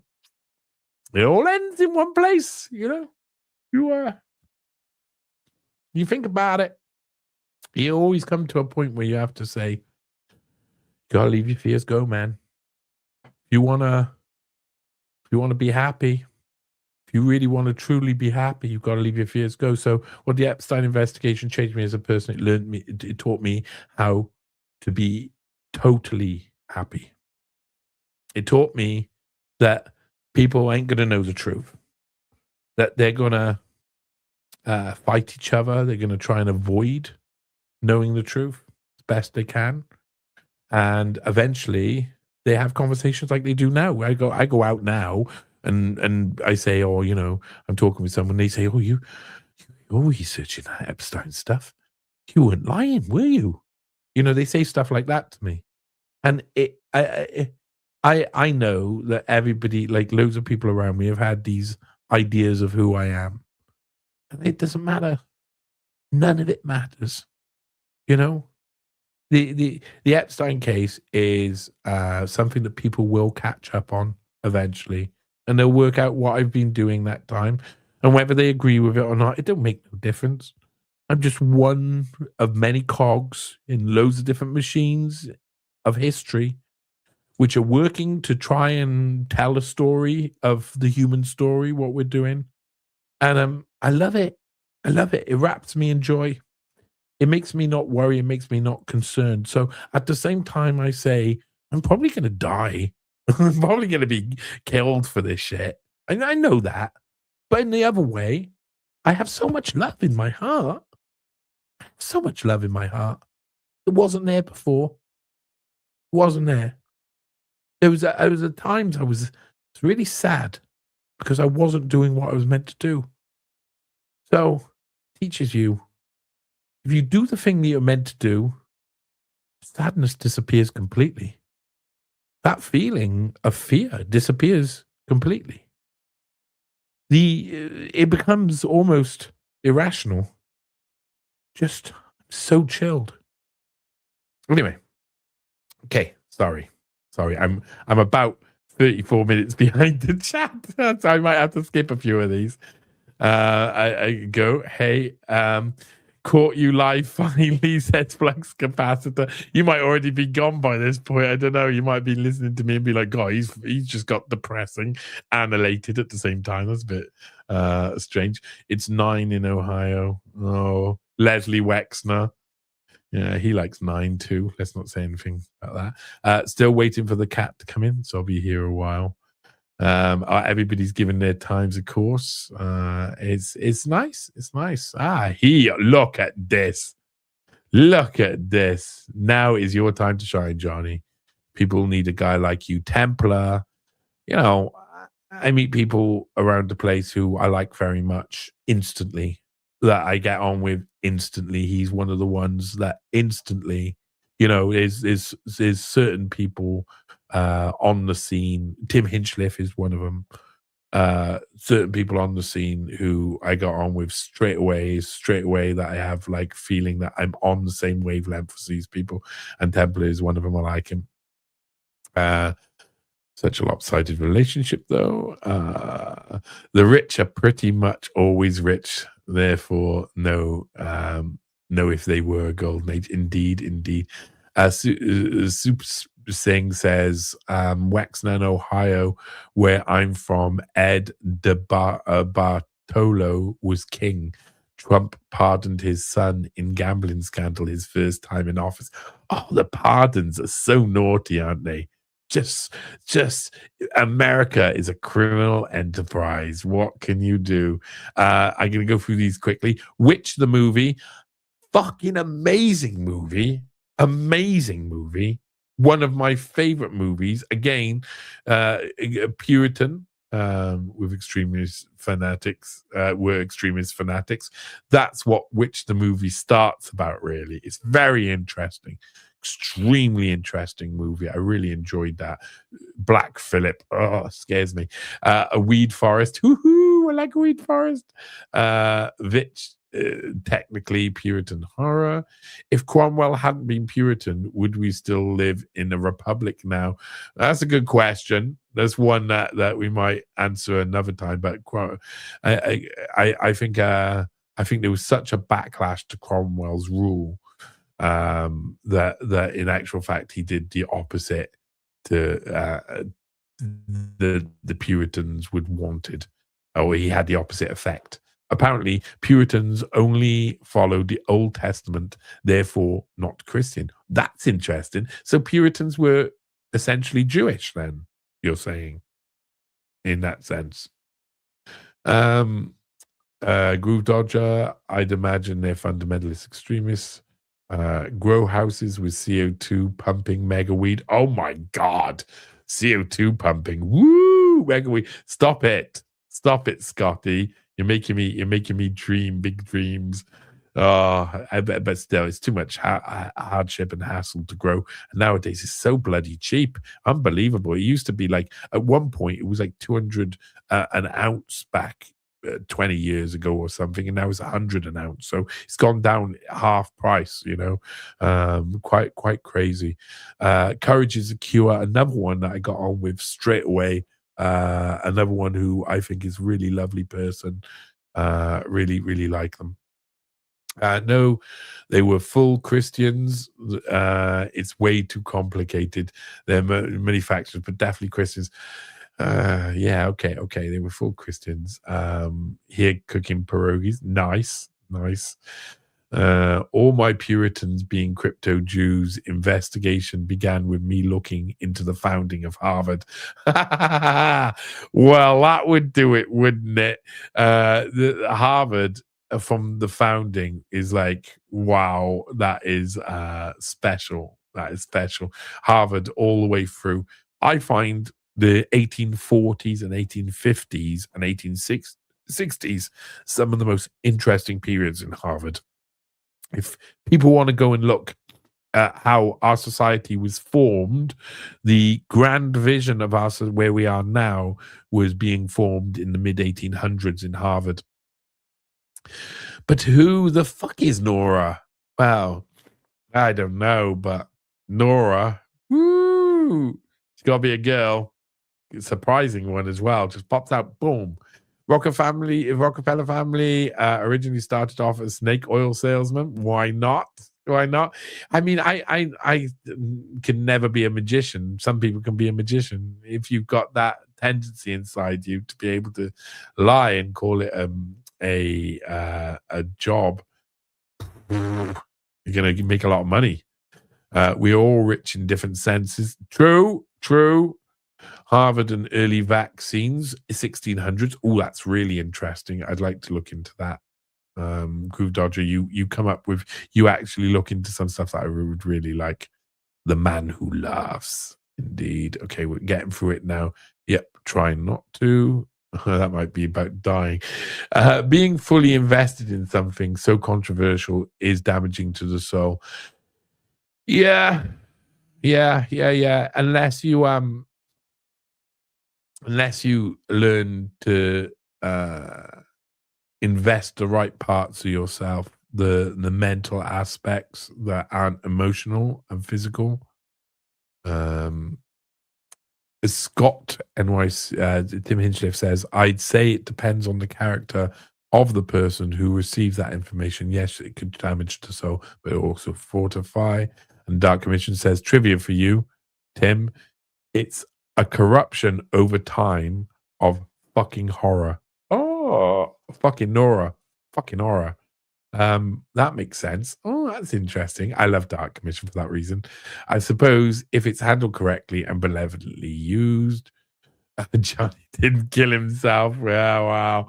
Trust me, I don't. I'm not going to. Not going to. But I mean, those guys with the garroting tools, they love it. Dark Commission, thank you. Also, I like rhyme and slang that uses Cockney use. It's bees and honey, money, indeed. There's a lot of smiling going on, so I had to make a joke. A skeptic truth searcher to the core. That's a born journalism. That is indeed. You can't help it. I mean, it's so good to search for it anyway. It feels so good. This is new, yes, complicated. I think that for you, just as I did for Jared Beck, attorney that sued the DNC Unique Moral Compass.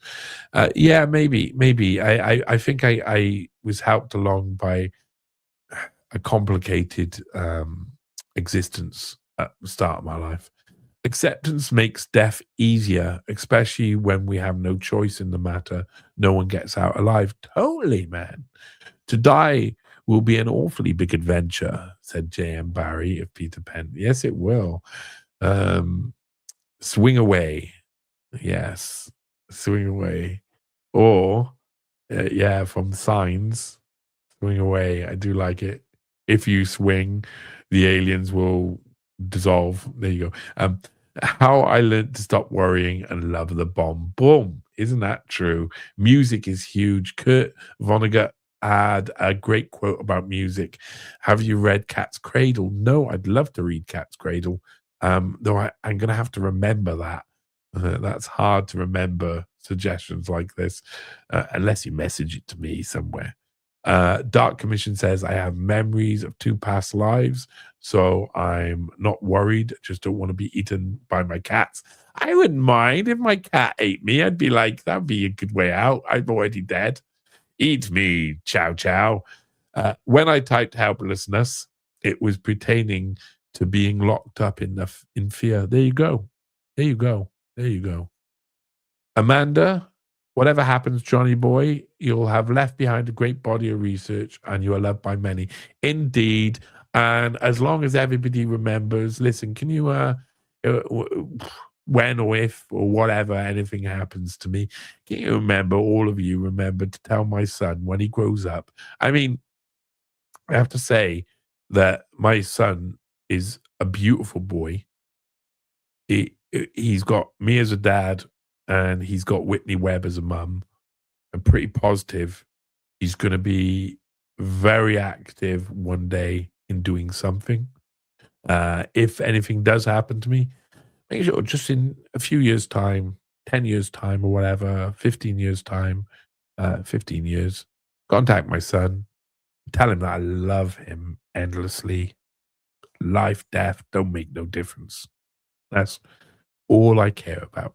All I care about is that my son is going to grow up and be the happy little guy that he is. He's beautiful. So I'm happy. I'm good at finding fierce sources. But you are so lovely. You are very lovely. I really do appreciate the gang who's with me, and it's important. Think of your fellow man. Lend him a helping hand. Put the little love in your heart. Yeah, I love a little love in my heart, and I love to sing. He created Dark Commission. He created a new religion. Lucky me, lucky mud. Read on. El Hombre Query says, if they make Johnny movie, I imagine a young Michael Caine playing. Suggestions. A young Michael Caine. What we could be able to time travel and bring them forward in time. Ooh. Or maybe AI movies will just be that good. Make me a movie. Well, in the future, we'll be able to be like, make me a movie, an epic movie that does all of these things, that has a young Michael Caine playing the lead role, and at some point it has a sex scene with Roger Moore. I said it. I don't agree with it. It was the first thing that came into my head. It's a bit weird. But still, I mean, that scene. Woo! AI in the future. Oh boy. Sounds like dense subject in the 1600s thing. Yes, indeed. It's on my TBR list. I have 853 sci-fi books. It's a case of getting around to it. Yeah, indeed you do. You've given me a few of those as well. Cat's Cradle is one of Vonnegut's best. Both my children loved it. I feel like I've like watched something about it or learned something about it from someone else too. Vonnegut should probably be prioritized closer towards the end of the list. Okay, Banhammer, definitely. We'll think about that. I think I'm going to have to go and look into a load of it now anyway. I'm glad you laughed about that. Cue up the song Three Little Birds. Ah, what a tune. Gonna be a smart kid. My boy, we got to the end. Ooh, and Tim Hinchcliffe, Johnny's tombstone epitaph. Cute British baby daddy. Yeah, that's what's one of the things that ended up being one of the things noted in the Epstein files about me. Still, 15 times in the Epstein files. When I tell people that, their faces drop. Oh, it's amazing. Right. So, gang. I'm gonna just take a couple more. I can help you with that. Laugh a lot. What? Well, you can help me with what? You're gonna help me with my smart kid, or you're gonna help me with my tombstone? I don't mind if you can help me with my tombstone. Peter O'Toole's desired epitaph came from a night of drinking. He sent a jacket to the cleaners. They replied, "It distresses us to return work that is not perfect. Singapore cleaners." Oh, Peter O'Toole was a special one. Indeed, there's a lot of hilarious nowadays. Morally dubious protagonist of Heinlein's Stranger on a Strange Land creates a new religion, was very controversial on publication. Yeah, that is interesting. Time travel. We're here. We're here to time travel. So let's talk about a couple of things. I'm gonna just stop with that because I'm gonna end it because I've been on for 2 hours. It was really nice to come on late and have a much more chill conversation, especially with some of the American audience who I don't necessarily get to that I don't necessarily get to have a conversation with when I do earlier podcasts, but come up in comments, etc. I'm really appreciate you guys being here for me as well. When we go out, I'm going to show you another one of the songs from the from the Jeffrey Epstein podcast, the musical #2. I love that cover. I'm so glad that like I had the idea when I was writing the second part. I've included a lot because it's like what I've done is kind of base it the things that happened between the late 90s and early noughties. And so the 9/11 thing is really, really special. If you want to go and listen to part 1 now, of course, it's on Spotify, Apple's iTunes, all of that. Really funny, 15 songs that are really good, really good. You'll enjoy it. It's really fun. I will be doing, like I say, I will be going to Amsterdam in a week for the trial of Bill Gates. I'm on the press, or I'm actually in the place. I'll hopefully be podcast out there with a couple of people, but we'll see how that goes because it's going to be really busy.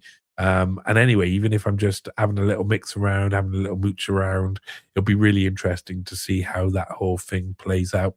And I love Amsterdam. Why not? There was a load of things I would have liked to speak about this time. I'm glad we didn't really speak too much about what's going on with Iran at the moment. I do think it's going to be intermittent. They're going to do it for like 3-4 weeks, and then in another 6 months they'll destabilize it again. They'll keep doing that. Really, it's the 5th generation warfare era of the end of kinetic warfare that they're doing here. And there was a couple of other things that I did actually say that I wanted to get done through. Let me just let me see. There was a couple other things that I wanted to get involved with in this episode, but I think we're going to have to leave it for another time. I'm probably going to do quite regular lives. I don't know if I'll be on tomorrow. I'll probably be on tomorrow. Why not? And I like, if anybody has any ideas of something they'd like to see me talk about, etc., give me a shout sometime on whatever platform you use. Thank you all for being here. It's pretty awesome to have a gang like this. And I know, it's only small. Not everybody's allowed to read my work. A lot of it's hidden away. So I appreciate that you guys have even found me in the first place.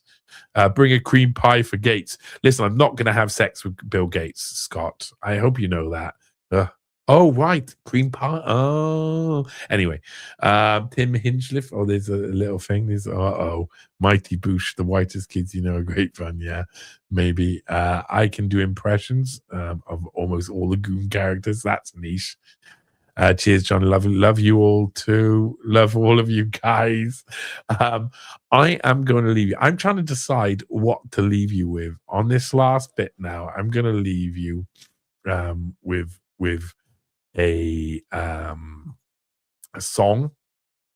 So I think I'm probably going to introduce you to Top Girls, which is, like I say, one of the songs on the Jeffrey Epstein podcast, the musical part 2, which is of course based in this period when Ghislaine Maxwell and others. This song is going to cause a bit of trouble maybe, because I'm pointing out in the song that a lot of the women you now know as named victims were actually in position as top girls in Jeffrey Epstein's organization.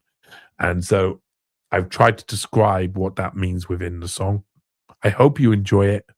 Regardless, thanks for joining me, gang. And I will make sure I'll be back again very soon. Very soon indeed.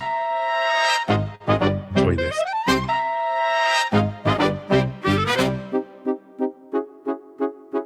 Ooh.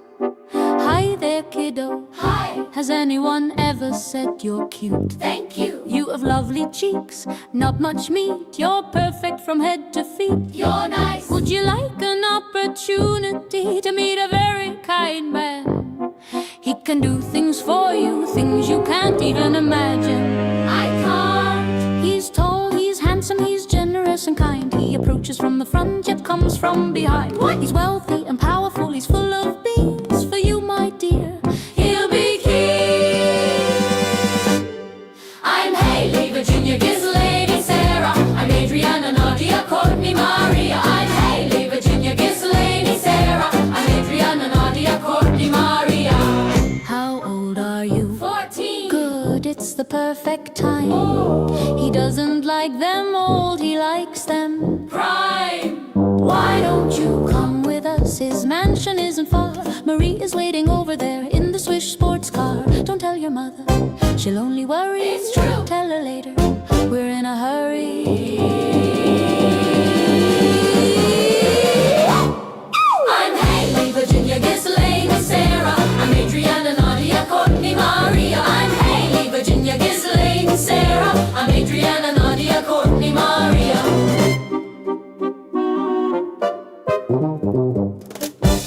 If you don't come now, then the chance is past. There's a limited time, you must act fast. Don't think too much, don't join the dots. You'll love it, I promise. A lifetime of forget-me-nots.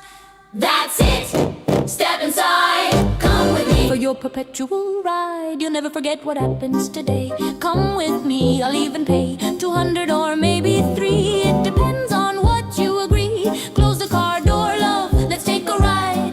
From here on in, there'll be no place to hide. As the door slams, your fate is sealed. We own you now, it's part of the deal. Give me your phone, security demands you.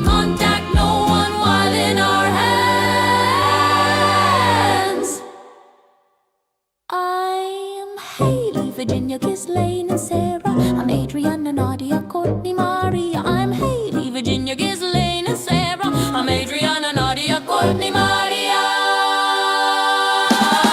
I'm Haley, Virginia, Ghislaine, and Sarah. I'm Adriana, Nadia, Courtney, Maria.